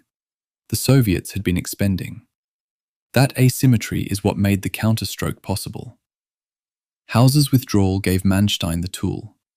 The logistics reserve gave the tool something to strike with. I've spent time trying to understand the human dimension of this period, not just the corps commanders and field marshals, but the men inside the tanks and the farmhouses and the frozen positions. The records I can access are overwhelmingly German, because German military record keeping in this period was more systematic and more of it survived. Soviet accounts at the soldier level are sparser, filtered through a post-war political system that preferred heroic narratives over operational failure. What emerges from the German side, diaries, letters home that survived in regimental archives, post-war testimonies, is not triumph but exhaustion. The grinding relief of still being alive, the disorientation of an army that had come close to catastrophic defeat and was now being asked to attack again. Hauser saved his corps, but the men in that corps had been fighting for months, in temperatures that would stop a civilian in their tracks, and they were being saved for another battle rather than for rest. The withdrawal was correct. What came after it was simply more war. Chapter 10. Hitler's Plane 30 kilometers. On the 17th of February 1943, Adolf Hitler's aircraft landed at the airfield in Zaporozhye in southern Ukraine. This was not a routine visit to a forward headquarters. Hitler flew to Zaporozhye because the German southern front appeared, from his perspective at the Wolfschanze in East Prussia, to be unraveling. Kharkov had fallen to Soviet forces 2 days earlier, Hauser's withdrawal having become known, and intelligence reports were showing Soviet armoured spearheads pushing deep into the German rear. He came to assert personal control over the operational decisions that Manstein was already making without him, and, if necessary, to relieve Manstein of command. What happened over the next 48 hours, in a series of conversations between two men who disagreed about almost everything strategically relevant, determined the shape of the final 2 years of the war on the Eastern Front. The setting had its own operational irony. While Hitler and Manstein were meeting at Zaporozhye, Soviet armoured units from the 1st Guards Army were advancing on the city from the north and east. By the 19th of February, 2 days into Hitler's visit, lead elements of Soviet forces had reached positions approximately 30 kilometers from the Zaporozhye airfield. Whether Hitler knew exactly how close the nearest Soviet armor was at any given moment during his stay is debated in the sources. What is clear from German records cited in post-war analyses is that the airfield's security detail had been reinforced, that evacuation plans for the headquarters had been prepared, and that Manstein's staff was tracking the Soviet advance in real time, while simultaneously conducting briefings for the Führer. The operational maps on Manstein's situation table showed Soviet spearheads pushing towards Zaporozhye on the same maps that showed the German counterstroke being planned. It was, in any reasonable assessment, an extraordinary moment of simultaneous danger and preparation. Manstein's argument to Hitler during these meetings was fundamentally an argument about operational elasticity, about the difference between holding every piece of ground rigidly and trading space for the opportunity to destroy attacking forces. Manstein wanted permission to conduct mobile defense, to allow Soviet forces to advance into positions where they could be cut off and destroyed by concentrated armored counterattacks, rather than dispersing German armor along a static line trying to stop Soviet advances frontally. Hitler's instinct was the opposite: hold the ground, reinforce the front, don't yield another city. The gap between these two positions was not merely tactical. It was a reflection of fundamentally different understandings of what the war in the East had become by early 1943. Hitler was still thinking in terms of captured geography and its political significance. Manstein was thinking in terms of forces destroyed and replaced. The specific permission Hitler granted, or more accurately, the specific constraint he relaxed, was to allow the SS Panzer Corps, now positioned south and southwest of its previous Kharkov positions, to conduct offensive operations against the overextended Soviet forces rather than holding a static defensive line. This was not a blanket authorization for mobile defense as a general principle. It was a specific, narrowly scoped permission for a specific operation at a specific time. Manstein took it and ran with it. The counterstroke that began on the 19th of February was launched with Hitler still technically on the ground at Zaporozhye. The Soviet approach to within 30 kilometers of the airfield may have contributed to Hitler's departure that same day, though German records from this period, as with many Hitler headquarters documents, are incomplete on the question of exactly what motivated the timing of his departure. The counterstroke's first phase dismantled Mobile Group Popov within approximately 10 days. The SS Panzer Corps, driving southwest from positions near Krasnograd, caught Popov's armor in exactly the condition Manstein had predicted: immobile, fuel-starved, strung across a front too wide for the available forces to defend. The tank corps that had seemed threatening 2 weeks earlier were now isolated pockets that could be reduced systematically. The German armor didn't have to fight the mobile group at its best. It fought it at its most vulnerable, at the end of an overextended supply line in freezing temperatures, with crews who had been told relief and resupply were coming and were still waiting.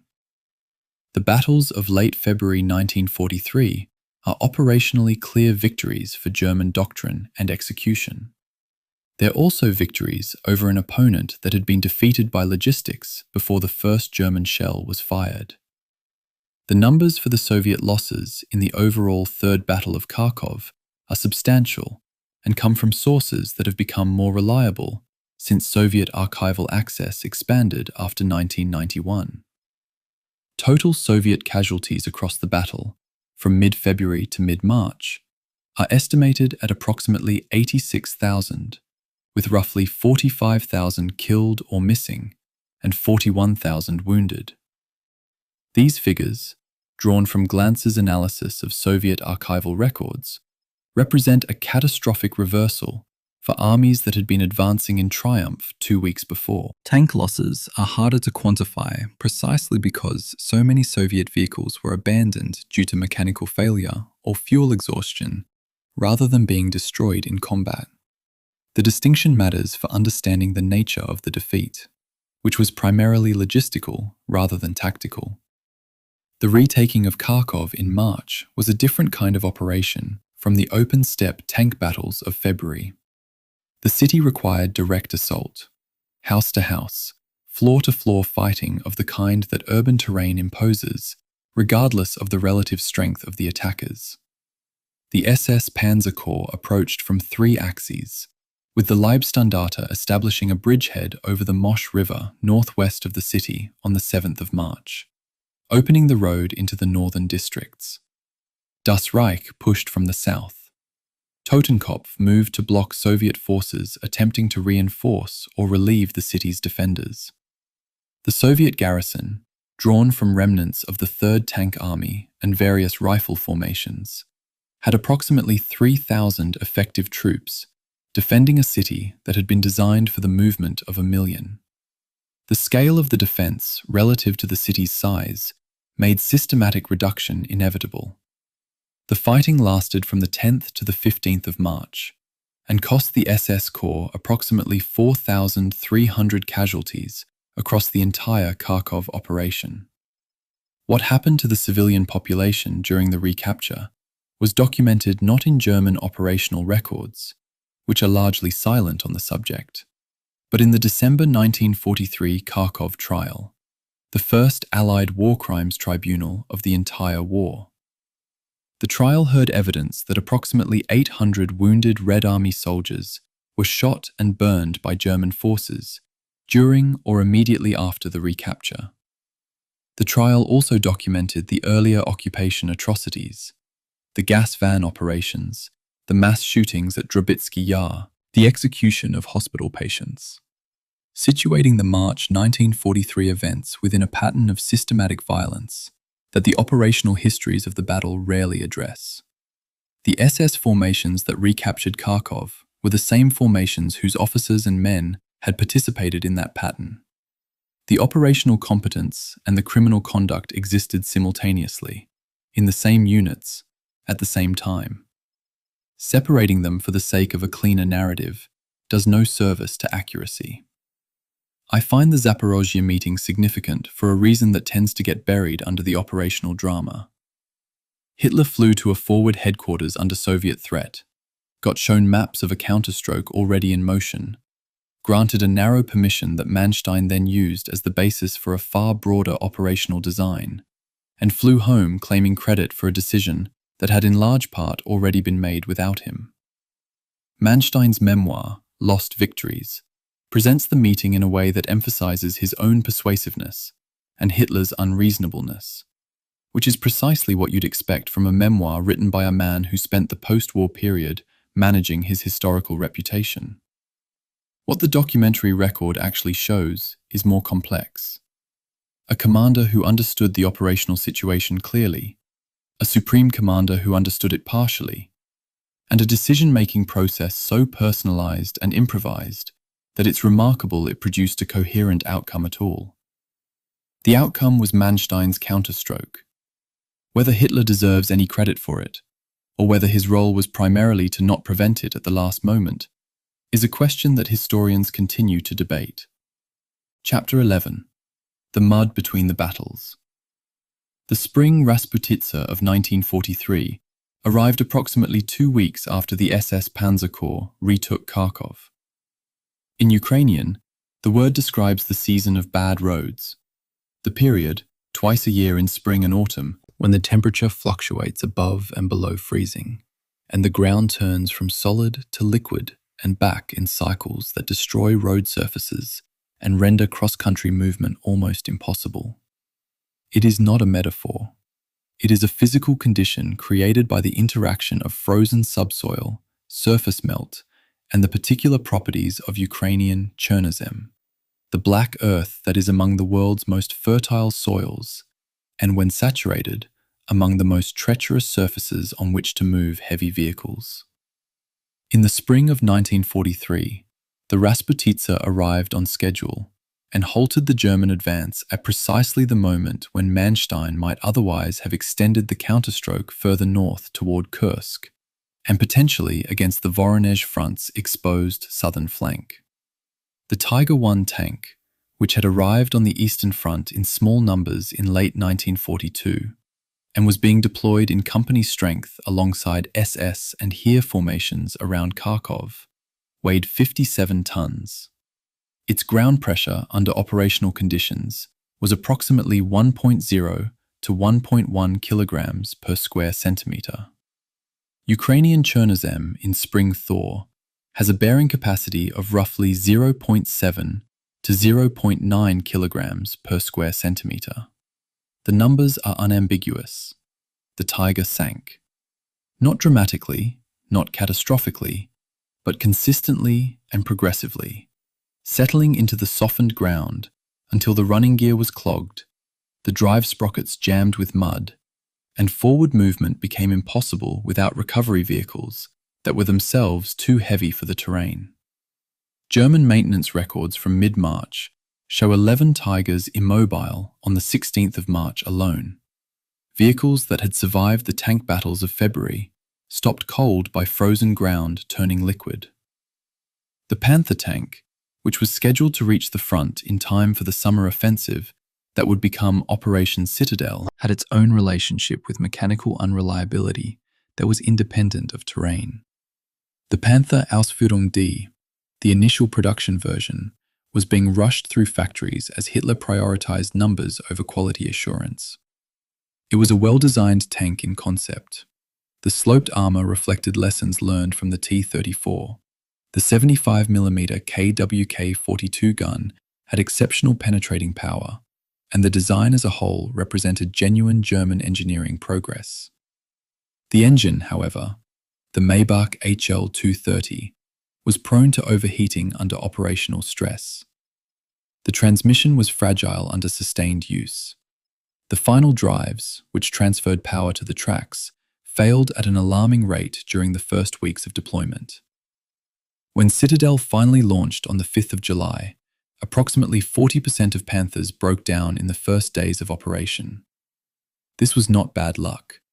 It was the consequence of deploying an immature design under combat conditions on a timeline driven by operational necessity rather than engineering readiness.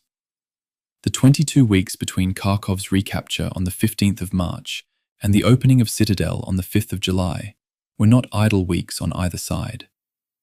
The Soviets used them in a way that the German OKH either did not fully comprehend or comprehended but could not adequately respond to. Stavka had identified the Kursk salient, the large westward bulge in the Soviet line created by the winter battles, as the likely target for the next German offensive, and had decided to build a defensive system so deep and so densely fortified that any German armoured attack would be ground down before reaching operational depth. The numbers involved in that construction are almost difficult to process. Approximately 57,000 tons of barbed wire, 500,000 anti-tank and anti-personnel mines, 3,000 kilometers of trenches laid in multiple parallel belts extending 60 to 100 kilometers in depth. Anti-tank guns concentrated at densities of approximately 25 per kilometer of front in the expected attack sectors. This was not improvised defense.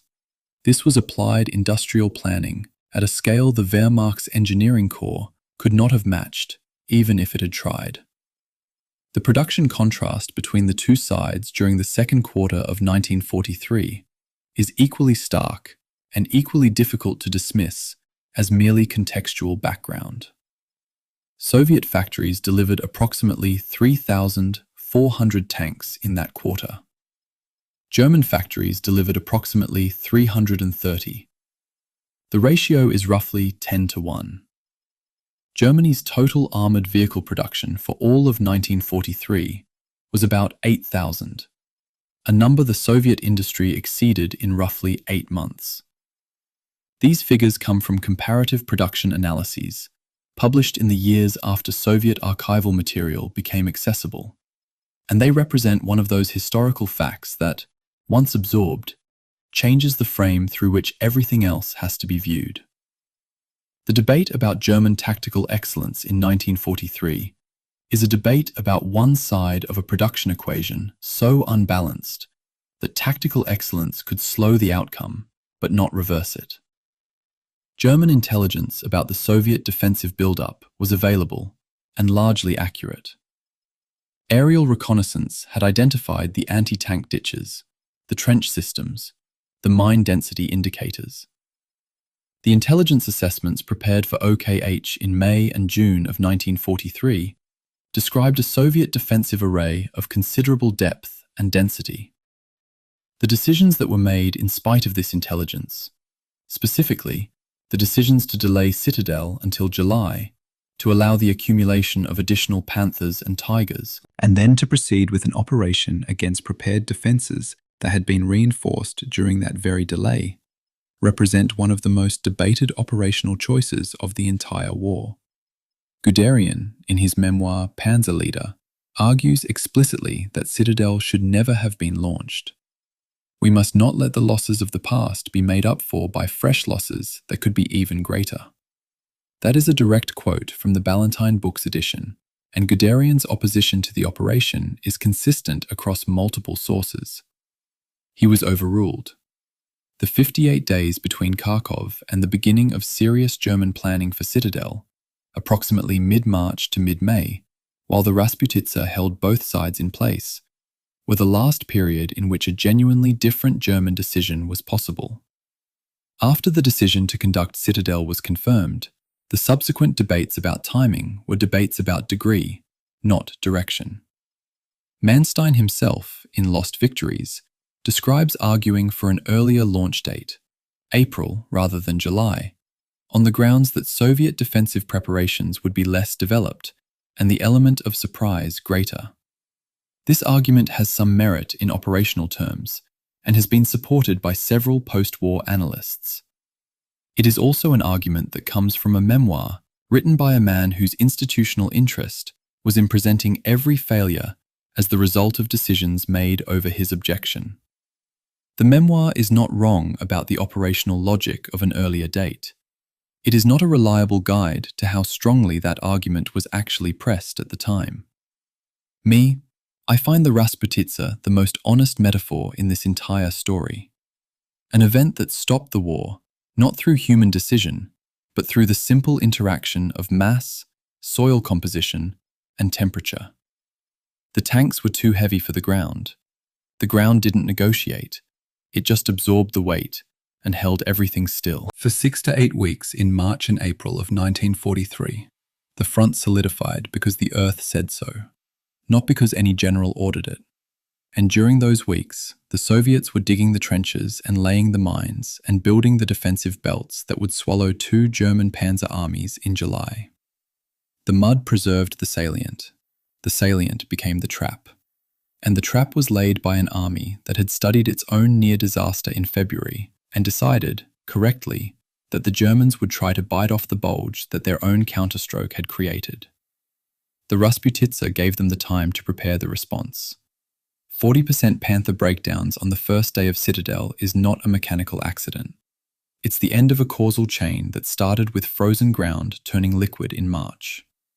The German preparations for Citadel also reveal a planning process that was structurally incapable of confronting the production reality it faced.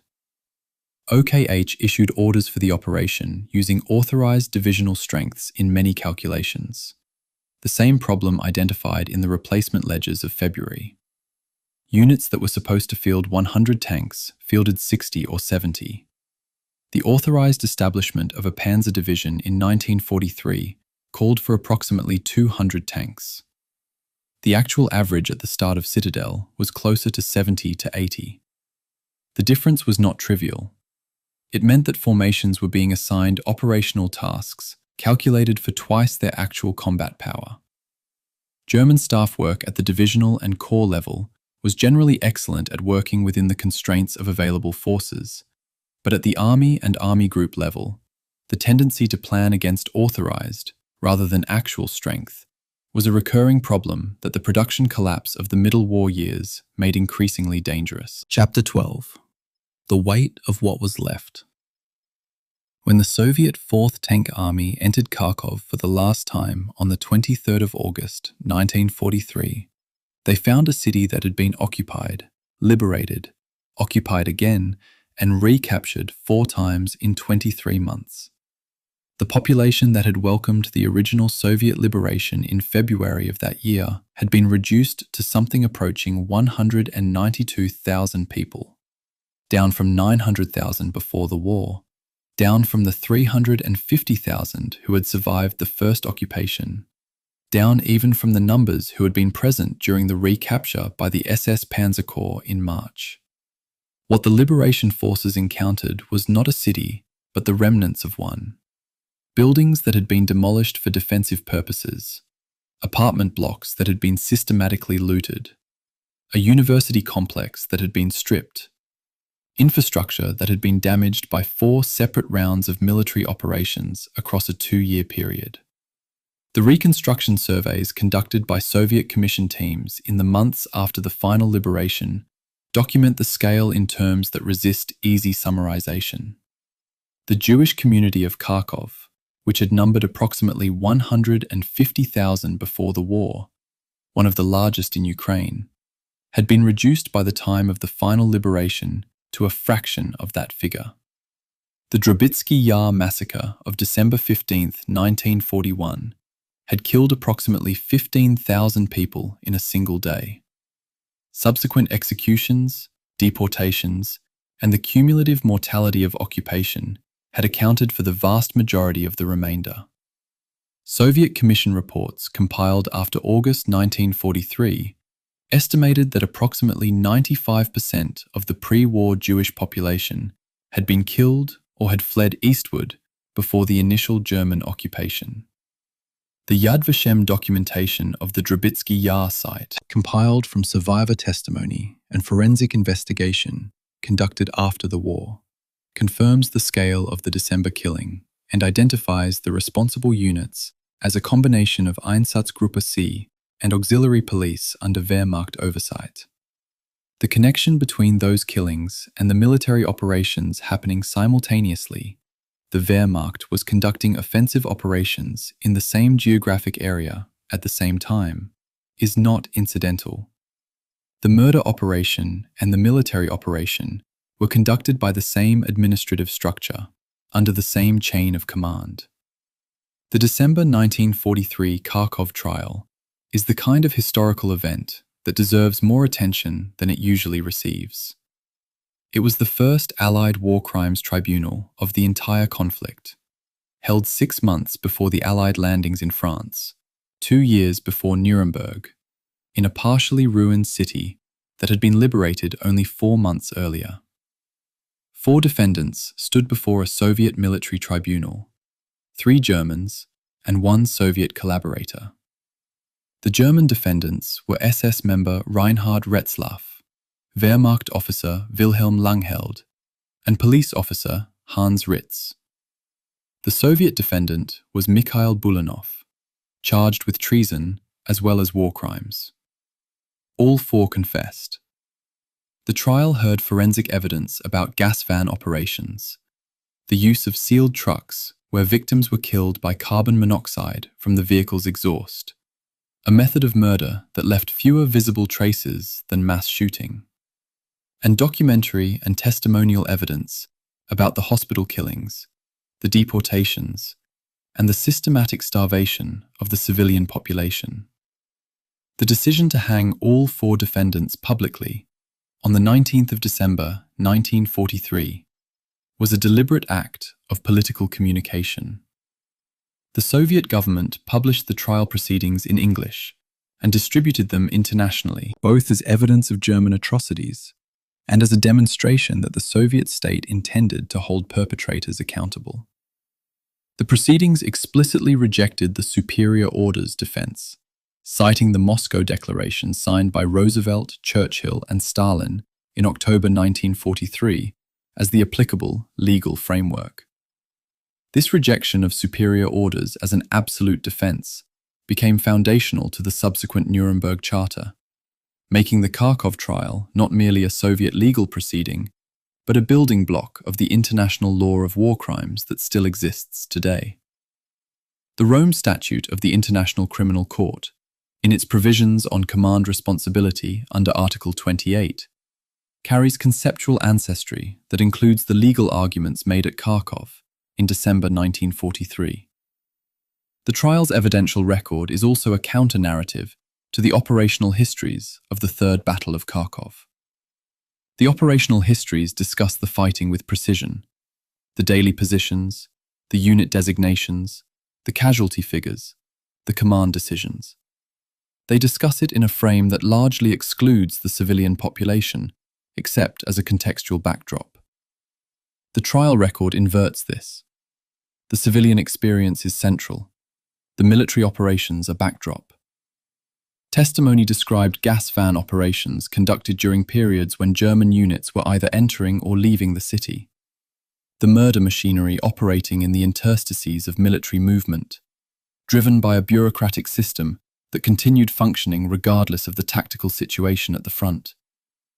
The 800 wounded Red Army soldiers shot and burned during the March recapture were not an anomaly in this context. They were consistent with a documented pattern. Manstein's memoir, Lost Victories, published in West Germany in 1955, addresses none of this. The memoir is a detailed, technically sophisticated account of operational command on the Eastern Front, and it has been praised, with appropriate caveats, by military historians for its operational acuity. It does not contain the word Drabitsky. It does not discuss the Commissar Order, which Manstein transmitted to his subordinate formations in 1941, requiring the execution of captured Soviet political officers. It does not discuss the Simferopol massacre of November 1941, in which approximately 11,000 Jewish civilians were killed in an area under Manstein's military jurisdiction by an Einsatzgruppe operating with the knowledge and administrative support of his headquarters. Historians including Jürgen Förster and Ronald Smelser have documented Manstein's role in these events in detail, using German military records that were available in German archives. The memoir simply does not engage with them. It is a book about operational art, written by a man who had decided that operational art was the only part of his record that required a defense. The British military tribunal that tried Manstein in Hamburg in 1949 convicted him on 9 of 17 charges. The charges included deportation of civilians for slave labor, using Soviet prisoners of war for military construction work, executing political commissars, failing to prevent the mistreatment of prisoners of war and civilians, and permitting the destruction of civilian property. He was sentenced to 18 years. He served less than 4, released in 1953 on grounds of ill health, after interventions on his behalf by Winston Churchill and Field Marshal Bernard Montgomery, 2 men who believed that Germany's military talent would be needed for NATO's defense against the Soviet Union, and who were willing to involve themselves in the legal proceedings of a war crimes tribunal to that end. Manstein subsequently became an informal advisor to the West German Bundeswehr and lived until 1973. His memoir shaped the historiography of the Eastern Front for a generation. I've spent time with Lost Victories, several days with it in fact, trying to understand exactly where the operational narrative and the omissions intersect. What Manstein does very well is explain the mechanics of decision-making under pressure, the intelligence available, the constraints imposed by higher command, the alternatives considered and rejected, the timing of critical moves. On those terms, the book is genuinely useful. What it cannot do, what it was clearly designed not to do, is connect the operational decisions to the context in which they were made. The Commissar order wasn't a peripheral detail. It was a policy that killed thousands of Soviet officers. The Einsatzgruppe cooperation wasn't independent of the military chain of command.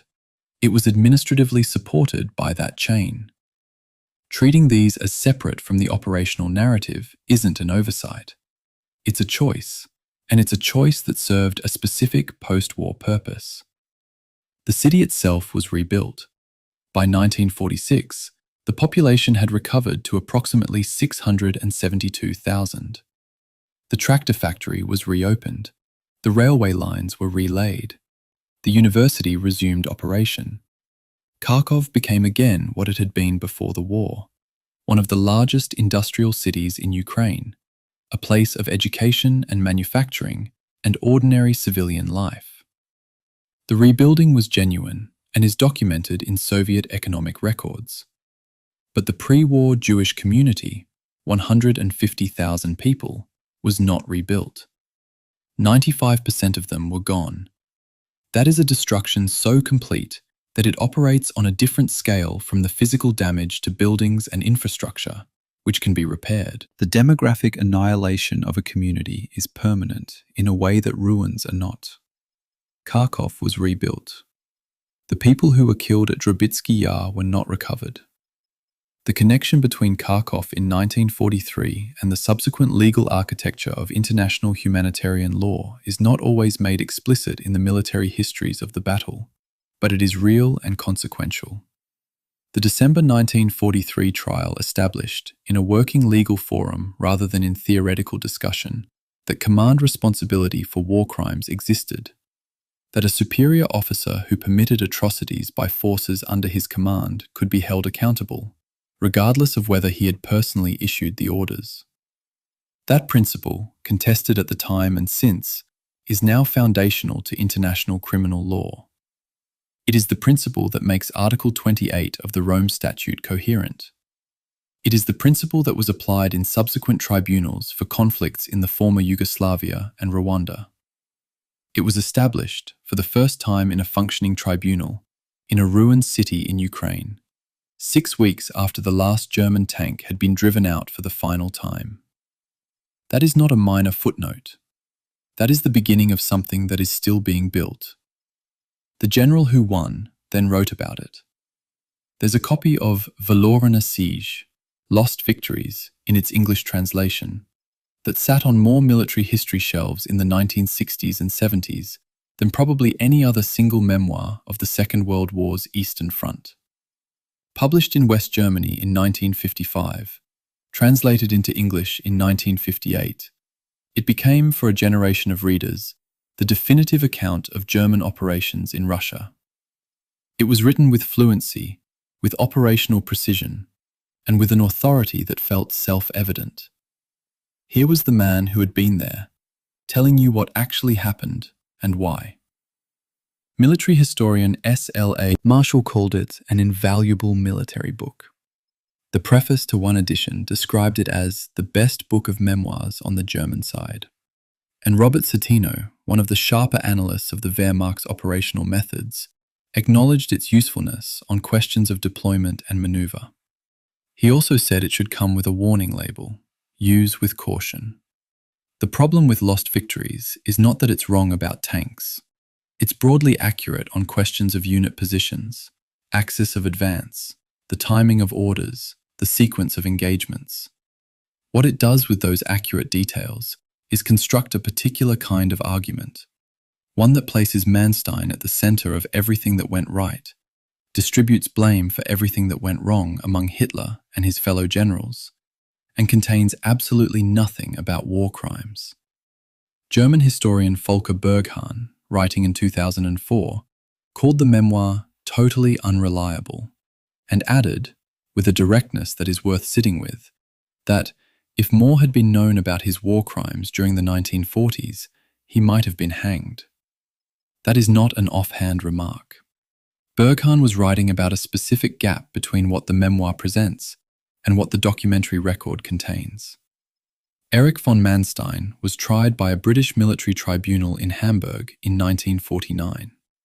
The trial ran from August through December of that year. He was convicted on 9 of 17 charges. The charges on which he was found guilty included allowing the deportation of civilians for slave labor, the use of Soviet prisoners of war to construct fortifications, the execution of political commissars, poor treatment and deaths of prisoners of war, and the execution of civilians. His sentence was 18 years. It was reduced to 12. He served fewer than 4 years, released in 1953 on grounds of ill health. Lost Victories was published 2 years after his release. At no point in the memoir does Manstein condemn National Socialism on moral grounds. At no point does he discuss the charges on which he was convicted. At no point does he mention his role in transmitting the Commissar Order to Army Group South subordinate commands, the order that called for the summary execution of captured Soviet political officers. The Wikipedia entry on the memoir notes that Manstein falsely claimed that he did not enforce the Commissar Order and omitted any mention of his role in the Holocaust, such as sending 2,000 of his soldiers to help the SS massacre 11,000 Jews in Simferopol in November 1941. The reason this matters specifically to the Kharkov story is that Lost Victories is the foundational text for how the Third Battle of Kharkov has been narrated in English. The backhand blow framing, the image of Manstein as the operational genius who remained calm while everyone else panicked, the casting of the battle as a demonstration of professional military excellence against an overextended enemy, all of that originates in Manstein's own account and has been reproduced, with varying degrees of critical distance, in most subsequent treatments. Historians like Citino and Dennis Showalter have done important work interrogating that narrative. David Glantz's operational studies, drawing on Soviet and German archives, have provided a corrective on questions of Soviet capability and command quality. But the Manstein frame is sticky. It persists. Me working through this material, what I keep noticing is how the memoir handles the question of Soviet commanders. Manstein portrayed the average Soviet officer as hopelessly incompetent in the summary by Smelser and Davies. This framing allowed him, as they note, to ignore occasions on which he was outmaneuvered, including the fall of Kiev in November 1943, by attributing German difficulties entirely to Hitler's interference, rather than to any Soviet operational achievement. The Soviet commanders who actually fought at Kharkov, Vatutin, Golikov, Rybalko, appear in the standard accounts of the battle as men who simply failed to stop German maneuver. They were human beings making decisions under enormous pressure, with inadequate logistics, against a force that had specific local advantages. Some of those decisions were poor, some weren't. The overextension of Operations Star and Gallop had structural roots. The supply situation was dire, that weren't simply failures of imagination on the part of individual commanders. There's a specific moment in the Kharkov campaign where Manstein's account and the record diverge in an interesting way. In Lost Victories, Manstein presents his decision to wait before counterattacking, to let the Soviet overextension deepen before striking, as a matter of calculated operational judgment. He insisted on this reading in his meetings with Hitler at Zaporozhye. The Warfare History Network account of the battle notes that what Manstein knew, because of his keen intuition, but which Stavka chose to ignore, was that the forces of both the Voronezh front and the Southwestern front were so depleted of armor, manpower, and fuel that they were greatly overextended. That is a fair description of the situation. What it omits is the degree to which German forces were also depleted. The 322nd and 298th Infantry Divisions reduced to remnants. Grossdeutschland with 31 operational tanks. The Army Infantry Divisions averaging 38% of authorized strength. The backhand blow was brilliantly timed against a severely degraded opponent. It was executed by forces that were themselves severely degraded. Manstein's memoir gives you the first half of that sentence. It doesn't give you the second. German historian Jürgen Förster wrote in 1998 that for too long, most Germans accepted at face value what generals like Manstein claimed in their memoirs, that the Wehrmacht was a professional, apolitical force that was victimized, not empowered by National Socialism. That consensus had already begun fracturing by the time Förster was writing. Christian Streit's work on the murder of Red Army prisoners of war, which documented Wehrmacht involvement in the mass killing of Soviet POWs across the Eastern Front, made it impossible to maintain the separation that Manstein's memoir required. The specific charges on which Manstein was convicted, poor treatment and deaths of prisoners of war, connect directly to that documented pattern. Andrew Roberts, in The Storm of War, wrote that lost victories has rightly been condemned. Max Egremont, reviewing it in the Literary Review, called it arrogant and self-serving. These are not fringe assessments. They are the considered judgment of multiple serious historians, working from evidence. The operational details in the memoir are still worth reading with care. The character portrait of Manstein that the memoir constructs, the unappreciated professional, thwarted at every turn by an amateur dictator, is a legal brief, not a history. It was written to explain, to justify, and in key places, to conceal. That's what it is. What I find worth noting is the timing. The German lost victories came out in 1955. The Nuremberg trials were a decade in the past. Manstein's own conviction was 2 years behind him. His release was 2 years fresh. The West German public, rebuilding its self-image in the context of the Cold War and NATO membership, was receptive to an account of the war that separated German military professionalism from Nazi criminality. The memoir served that audience well. Whether it served the historical record is a different question. The question it leaves open is not really about Manstein's operational skill, which was real. The question is about what we're actually studying when we study the Third Battle of Kharkov.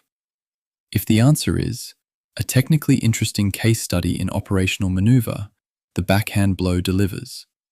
If the answer is what actually happened to all the people involved in a city that changed hands 4 times in 22 months, while tens of thousands of its civilians died, then Lost Victories is a starting point, not an answer. It is a document that tells you what one man, convicted of war crimes, chose to remember and chose to omit. The city the maps don't show. Between the 5th and the 15th of March, 1943, the SS Panzer Corps fought its way back into Kharkov. 3 SS divisions, Leibstandarte, Das Reich, Totenkopf, approached the city from the north, west, and northwest, with a clear operational plan. Leibstandarte would push down from the direction of Dergachi in the north. Das Reich would drive from the west through the Zalutino district. Totenkopf would hold the northern shoulder. What followed was 4 days of close urban fighting before the city was declared cleared on the 14th or 15th of March, depending on which source you trust. The Wikipedia account says the 14th. The Warfare History Network account by Welsh says the 13th was when the Soviet commandant ordered his forces to withdraw. Either way, a short, brutal operation in a city that had already been through 2.5 years of war. The approach had begun earlier, on the 7th of March, when Manstein made the decision to press north toward Kharkov, despite the approaching spring thaw. The SS divisions had spent the preceding 2 weeks destroying the Soviet 3rd Tank Army and 6th Army south of the city, driving the remnants back toward Marefa and Lubotin. By the 8th and 9th of March, the corps had split the 69th and 40th Soviet armies apart. Dergachi fell to Leibstandarte on the 10th. The same day, the 4th Panzer Army issued orders to the SS Corps to take the city as quickly as possible. Hauser ordered an immediate assault. Das Reich from the west, Leibstandarte from the north, Totenkopf screening the flanks. General Hoth, commanding the 4th Panzer Army, ordered Hauser to hold to the original plan of encircling the city from the north rather than assaulting directly. Hauser continued with his own plan. This was, it should be noted, the second time in a month that Hauser had declined to follow orders from his direct superior. The first had saved his corps. The second recaptured the city. What was actually inside Kharkov when the assault began? The Soviet garrison was a patchwork. Remnants of the 3rd Tank Army that hadn't made it out during the withdrawal, NKVD security troops, and a militia component. Soviet numerical strength inside the city by the 11th of March was substantially below what German before the attack estimates suggested. The Soviet commandant of the city, Major General Belov, had his forces distributed across multiple sectors and was attempting to manage communications with a command structure that had largely moved north and east. The Warfare History Network account notes that when Leibstandarte entered from the north on the 11th, and the Soviet forces shifted north to contest that advance, Das Reich was able to enter from the west, unopposed toward its center. That word, unopposed, is doing significant operational work. The city wasn't being defended as a coherent position. It was being contested sector by sector by forces that had already been badly mauled and were receiving no meaningful external support. The fighting moved block by block. Das Reich, pushing into the Zalutino district from the west, ran into a deep anti-tank ditch on the first day, with Soviet defenders including anti-tank guns positioned along it. A breakthrough element crossed during the night of the 11th to the 12th, opening a path. Das Reich pushed to the city's main railway station, the furthest that division would advance into the city's interior. Hoth ordered Das Reich to disengage and redeploy east, and after 2 attempts, the order was obeyed. The division used a corridor opened by Leibstandarte to cross northern Kharkov. Meanwhile, Leibstandarte was fighting toward the city center from the north. The Wikipedia account of the battle describes the 2nd Panzer Grenadier Regiment's 2nd Battalion surrounding Zazinski Square on the 12th of March, after taking heavy casualties from Soviet snipers and other defenders.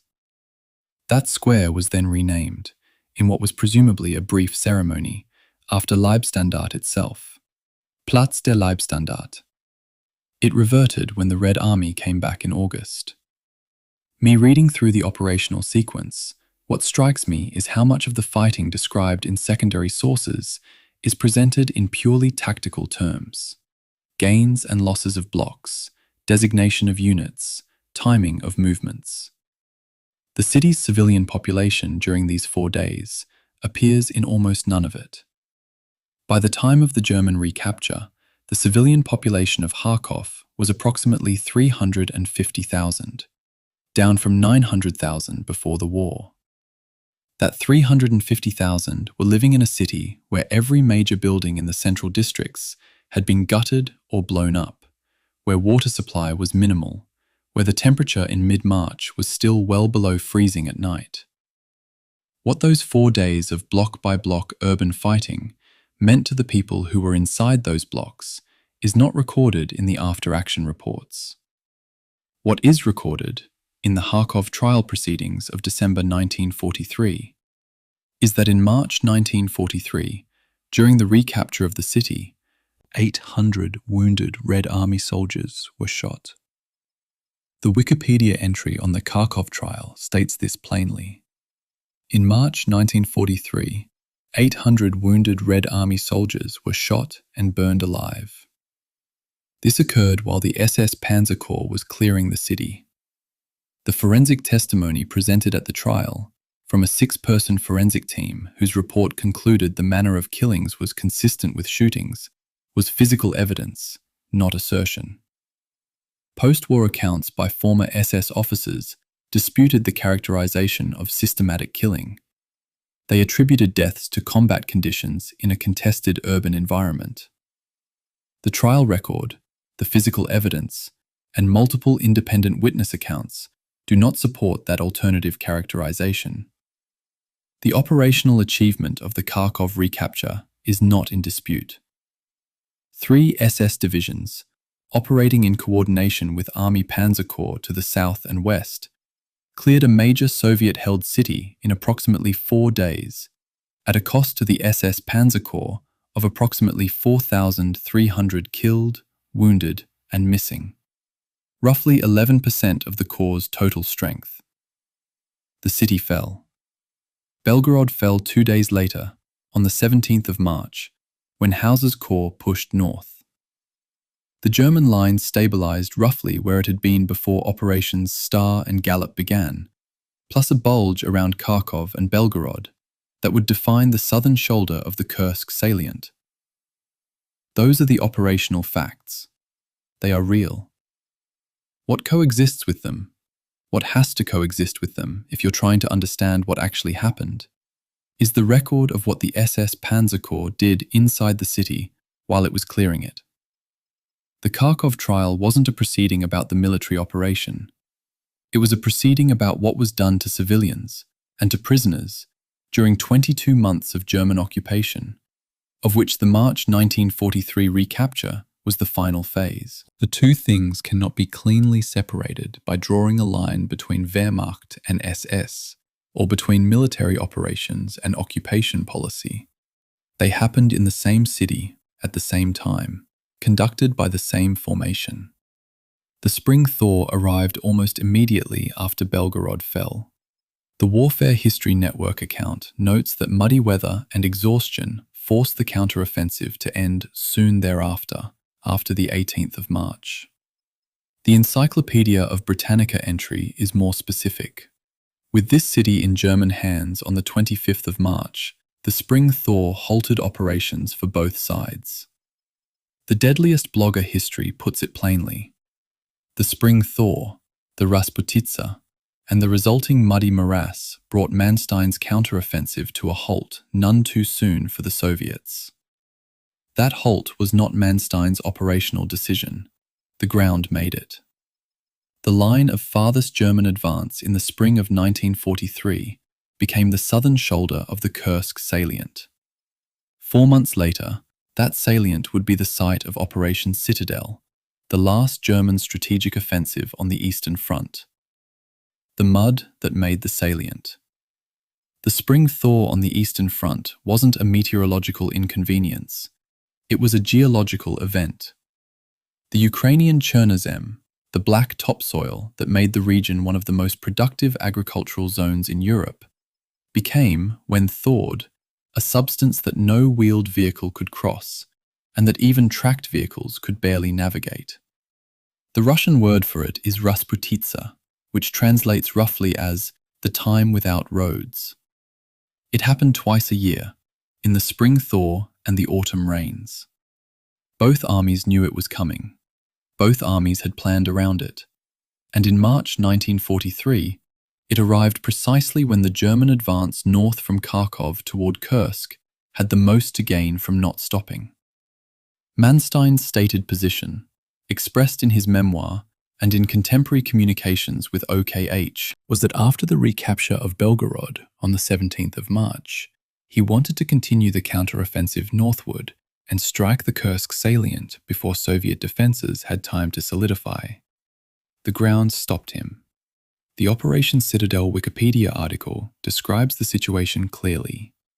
In any event, the ground was still too muddy to move the tanks into position in the weeks immediately following Kharkov's recapture. The spring thaw shut down both sides simultaneously. When it ended and the ground hardened, the question of what to do next had to be answered under entirely different conditions. What had changed, in the interval between the Rasputitsa beginning and the ground hardening enough to consider major offensive operations, was Soviet defensive preparation in the Kursk salient.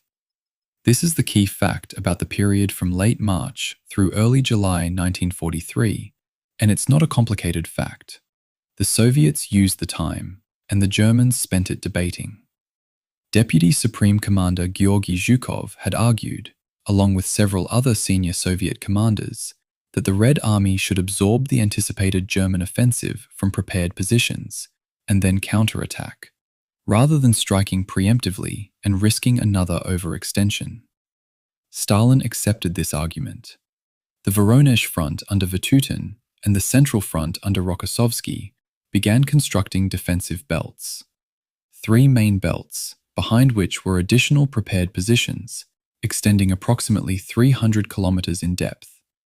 Minefields, anti-tank ditches, artillery fire zones, anti-tank strongpoints positioned to channel German armor into pre-registered kill zones. The German planning debate over Operation Citadel was characterized, from the beginning, by a fundamental disagreement about whether the operation should be launched at all, and when. Manstein wanted early action on the sound operational logic that the Kursk salient's defenses were thinner in April than they would be in July. General Zeitzler, Army Chief of Staff, initially supported early action. Hitler delayed, wanting more Tiger tanks and the new Panther tank in greater numbers. Heinz Guderian, Inspector General of Armored Forces, opposed Citadel outright. He thought an attack on a heavily fortified salient was operationally wrong at any timing, and that the Panthers weren't ready. Operation Citadel was first planned for early May, then postponed to the 12th of June, then finally set for the 5th of July, a delay of approximately 2 months from its original start date. Those 2 months are the operational tragedy of the German summer of 1943. The Wikipedia account of Operation Citadel is blunt about it. The Soviet leadership, through their intelligence agencies and foreign sources, had been informed about the German intentions, and therefore the multiple delays by the German High Command, OKW, allowed them a great deal of time to prepare their defenses. The Soviets received intelligence about Citadel from multiple sources, including British intelligence services and signals intercepts, months before the attack began. They knew where the pincers would fall. They had time to prepare specifically for those axes of advance. The defensive belts that greeted the German attack on the 5th of July were not generic prepared positions. They were tailored to the German order of battle that Soviet intelligence had identified. The condition of German forces at the start of Citadel was, in some respects, better than it had been in February. The program Heinz Guderian had launched after Kharkov to rebuild armoured strength had partially taken hold. By June, a German panzer division could field between 100 and 130 tanks, compared to the 70 to 80 that had been typical in February. The Panther tank had arrived, though in mechanically unreliable early production form. The first days of Citadel would see significant numbers of Panthers immobilized by mechanical failure rather than enemy fire.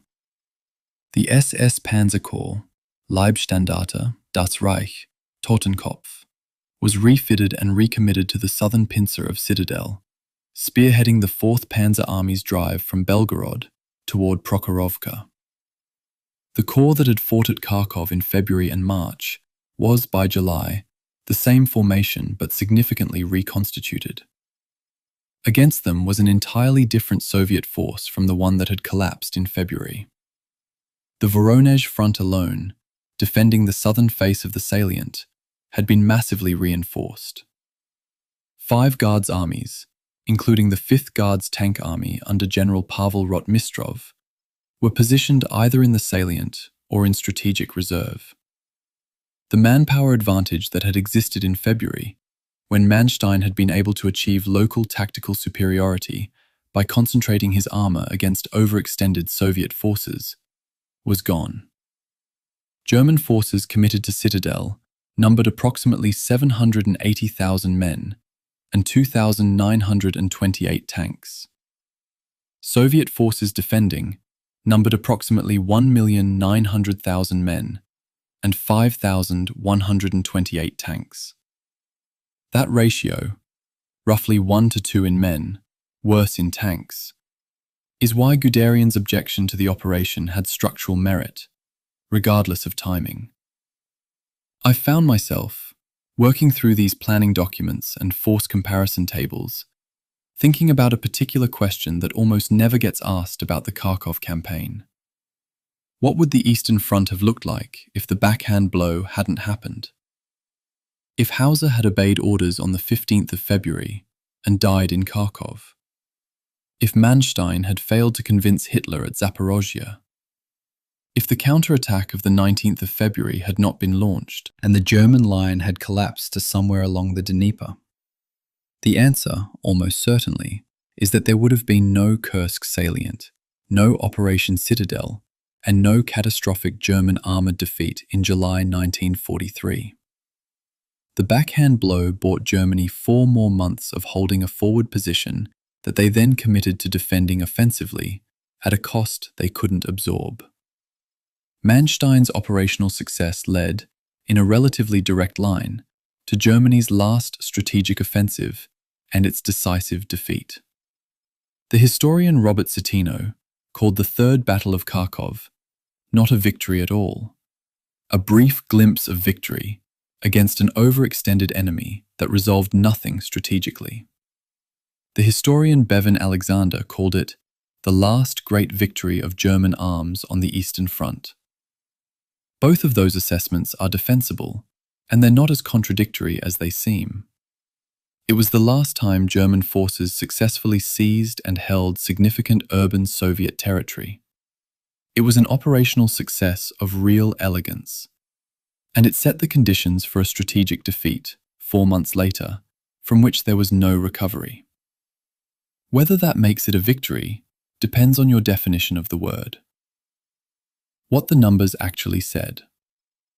By the time Operation Citadel opened on the 5th of July 1943, the accumulated consequences of everything that had happened at Kharkov, the Soviet overextension, the German counterattack, the recapture, the salient that formed, had materialized into a set of numbers that should have been sobering even before a single shot was fired. The German forces committed to Citadel faced a Soviet defending force that outnumbered them roughly 2.5 to 1 in men and nearly 2 to 1 in tanks. The defensive depth the Soviets had constructed, 300 kilometers, was extraordinary. Minefields had been laid with a density specifically designed to channel and attrit German armoured spearheads before they could break into open terrain. Every axis of advance that German planning had identified was known to Soviet intelligence, and the Panther tank, on which much of German offensive expectations rested, had been rushed to the front in production variants that had not completed adequate reliability testing. The Panther was one of those cases where a weapon system's theoretical capabilities substantially exceeded its practical readiness. It mounted a high-velocity 75mm gun that could penetrate Soviet armor at ranges beyond what Soviet anti-tank weapons could reliably reach. Its sloped frontal armor was well designed. On paper, it was a significant advance over the Panzer IV. In the first days of Citadel, on the southern face of the salient, Panther-equipped units experienced very high breakdown rates. Some accounts suggest a large percentage of the Panthers committed were immobilized by mechanical failure within the first 2 days, many before they had fired a shot. The gearbox and final drive arrangements on early production models were under-engineered for the tank's weight. The result was that the planned shock force of the German southern advance was significantly diminished before it met determined Soviet resistance. The 2nd SS Panzer Corps, the same formation that had fought at Kharkov, was the spearhead of the 4th Panzer Army's drive from Belgorod toward Prokhorovka. It was equipped with the best German armor available, a combined strength of 42 Tiger I heavy tanks across the 3 SS divisions, plus a substantial number of Panzer III and IV variants, Stug assault guns, and other armored vehicles. The Tigers, at approximately 57 metric tons each, were the most capable tanks the Germans committed to Citadel, and their performance in the first days of the operation was generally effective, penetrating Soviet defensive belts, destroying Soviet armor at range, absorbing hits that would have stopped a lighter vehicle. But Tigers were also fuel-intensive, mechanically complex, and present in numbers far too small to compensate for the quantitative deficit the German force faced overall. The 2nd SS Panzer Corps broke through the 1st Soviet defensive belt along its entire front by 9 in the morning of the 5th of July. It was extraordinary progress, achieved against fortified positions with high-density minefields. But the breakthrough into the 1st belt did not produce exploitation opportunities. The 2nd and 3rd belts were ready. By the end of the day, the 1st SS Panzer Grenadier Division had sustained 97 dead, 522 wounded, and 17 missing, and had lost approximately 30 tanks, all while making significant territorial progress. That ratio, tactical success with meaningful attrition, was sustainable for days, not weeks. The Soviet defensive design was specifically intended to produce that math. Accept ground, inflict losses, absorb the advance into depth, then counterattack when German strength had diminished sufficiently. By the 11th of July, the 2nd SS Panzer Corps was within 3 kilometers of Prokhorovka, which Manstein had identified as his first major objective. The following day came the engagement that has been described as one of the largest armoured clashes of the war, the Battle of Prokhorovka, where Rotmistrov's 5th Guards Tank Army struck the SS Corps from prepared positions south and west of the settlement. The battle's mythology, the image of hundreds of tanks colliding at close range in a kind of apocalyptic medieval melee, has been somewhat revised by modern scholarship. Detailed analysis of the actual engagement suggests the Soviet attack was less coordinated and the German tactical performance more effective than the simplified narrative implies. What isn't in dispute is the outcome. Neither side achieved its objective. The SS Corps didn't break through to open terrain. The Soviet attack didn't destroy the SS Corps. Both sides absorbed significant losses and the front stabilized. Hitler called off Citadel on the 13th of July, citing the Allied landings in Sicily 2 days earlier as necessitating the redeployment of forces to Italy. Manstein objected, arguing that the Soviet armored reserves in the salient had been substantially exhausted, and that continued offensive pressure could produce a breakthrough. The Operation Citadel Wikipedia account notes that the veracity of Manstein's claims of a near victory is debatable.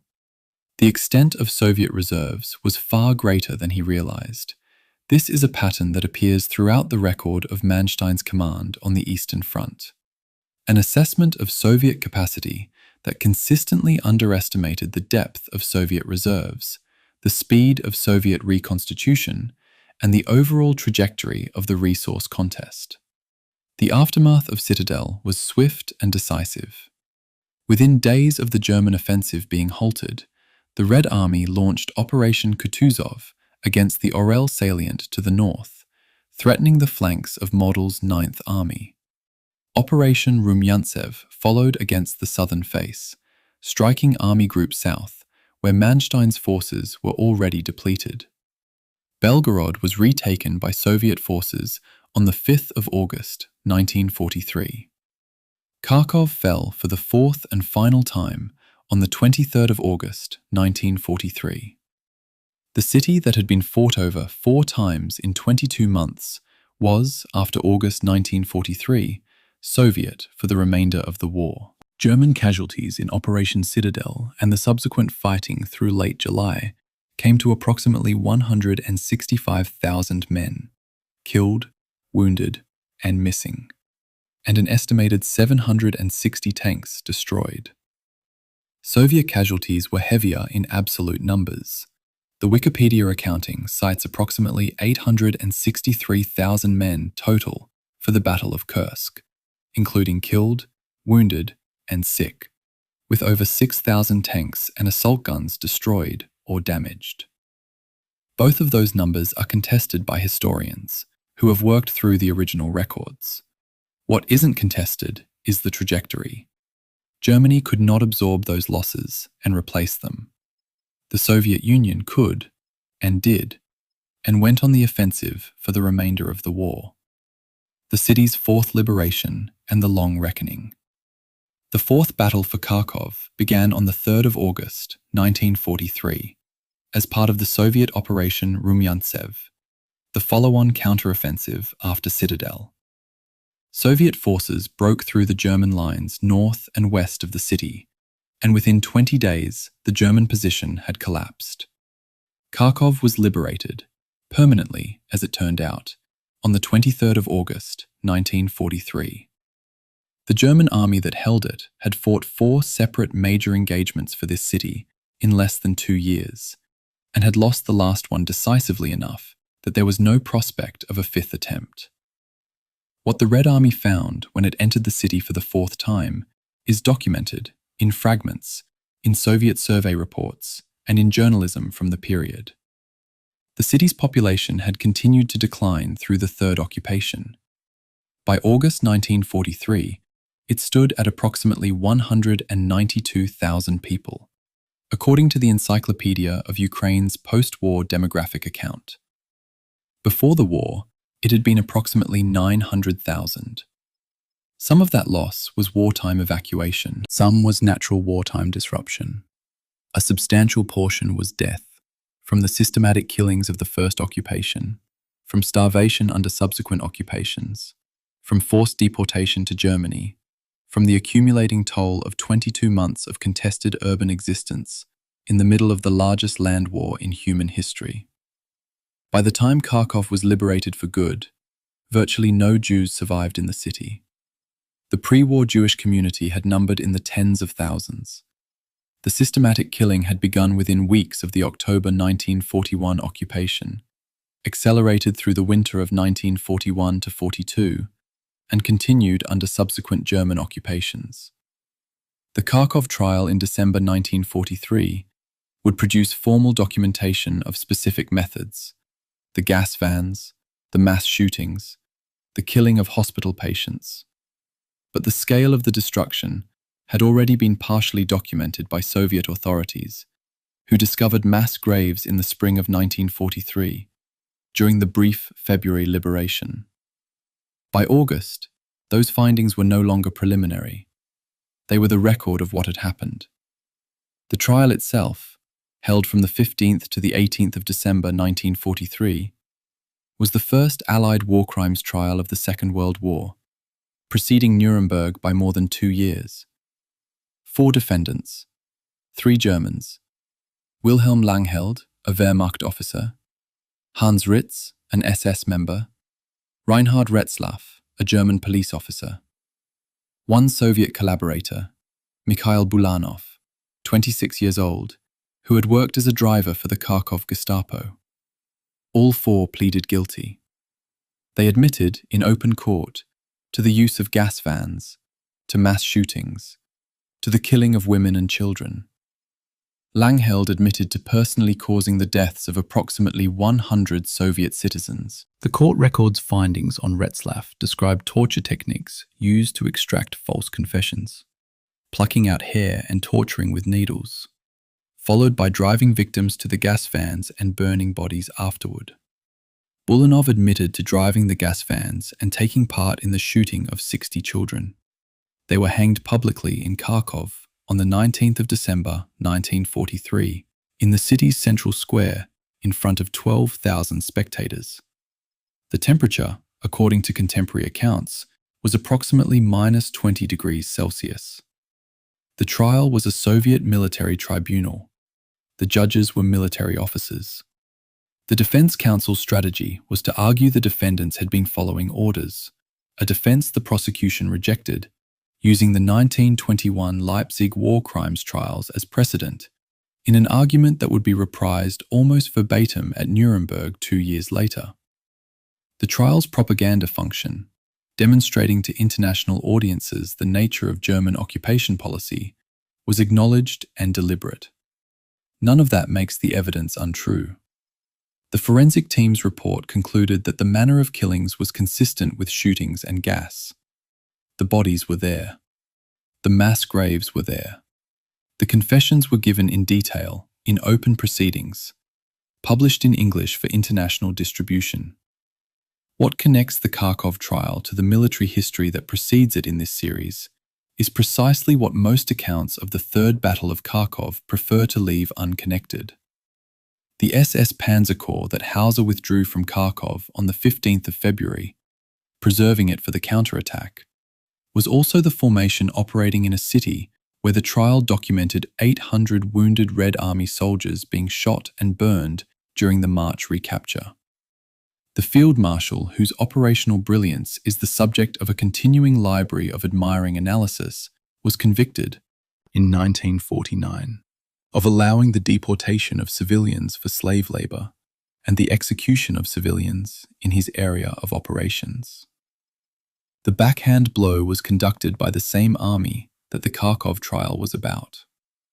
The Kharkov of August 1943 was a city that had been reduced to slightly over 1/5 of its pre-war population, whose central districts were almost entirely demolished, whose industrial infrastructure had been either evacuated east or stripped west, whose Jewish community had been almost entirely destroyed, and whose surviving population had lived through 22 months of occupation, punctuated by 4 major military engagements. The tractor factory workers who had celebrated in their Siberian resettlement when they heard Kharkov was first liberated in February 1943, celebrating, per a New York Times report from that month, the news of their mother city's liberation, were still in Siberia, producing tanks. The city they had left was a different place than the one they'd abandoned in the autumn of 1941. The reconstruction of Kharkov after the war was substantial and largely successful. By 1946, the population had recovered to approximately 672,000, according to the Encyclopedia of Ukraine figure. The city rebuilt. It is, in 2026, a major Ukrainian city, besieged again as of 2022, in a different but structurally recognizable conflict, with the same geography producing the same strategic logic. A city at the junction of supply lines, close to a contested border, fought over because of where it sits on the map. What I take from the full arc of this story, from the Soviet planners who launched Operations Star and Gallop in January 1943 on insufficient logistics, through the German counterattack and recapture, through the Kharkov trial and the road to Kursk, and the final liberation in August, is something that probably sounds simple but isn't. Military history and human history aren't two separate things that occasionally intersect. They're the same thing, moving through the same places at the same time, and affecting the same people. The operational ingenuity of Manstein's backhand blow is real. The operational consequences of Soviet overextension are real. The deaths of tens of thousands of Kharkov civilians under German occupation are also real. None of these facts cancels the others. They all happened, and they happened in the same city. And understanding what actually occurred in Kharkov between February and March of 1943 means holding all of them together. The strategic map and the gas van, the after-action report, and the 14-year-old boy in his dead father's coat, without looking away from any of it.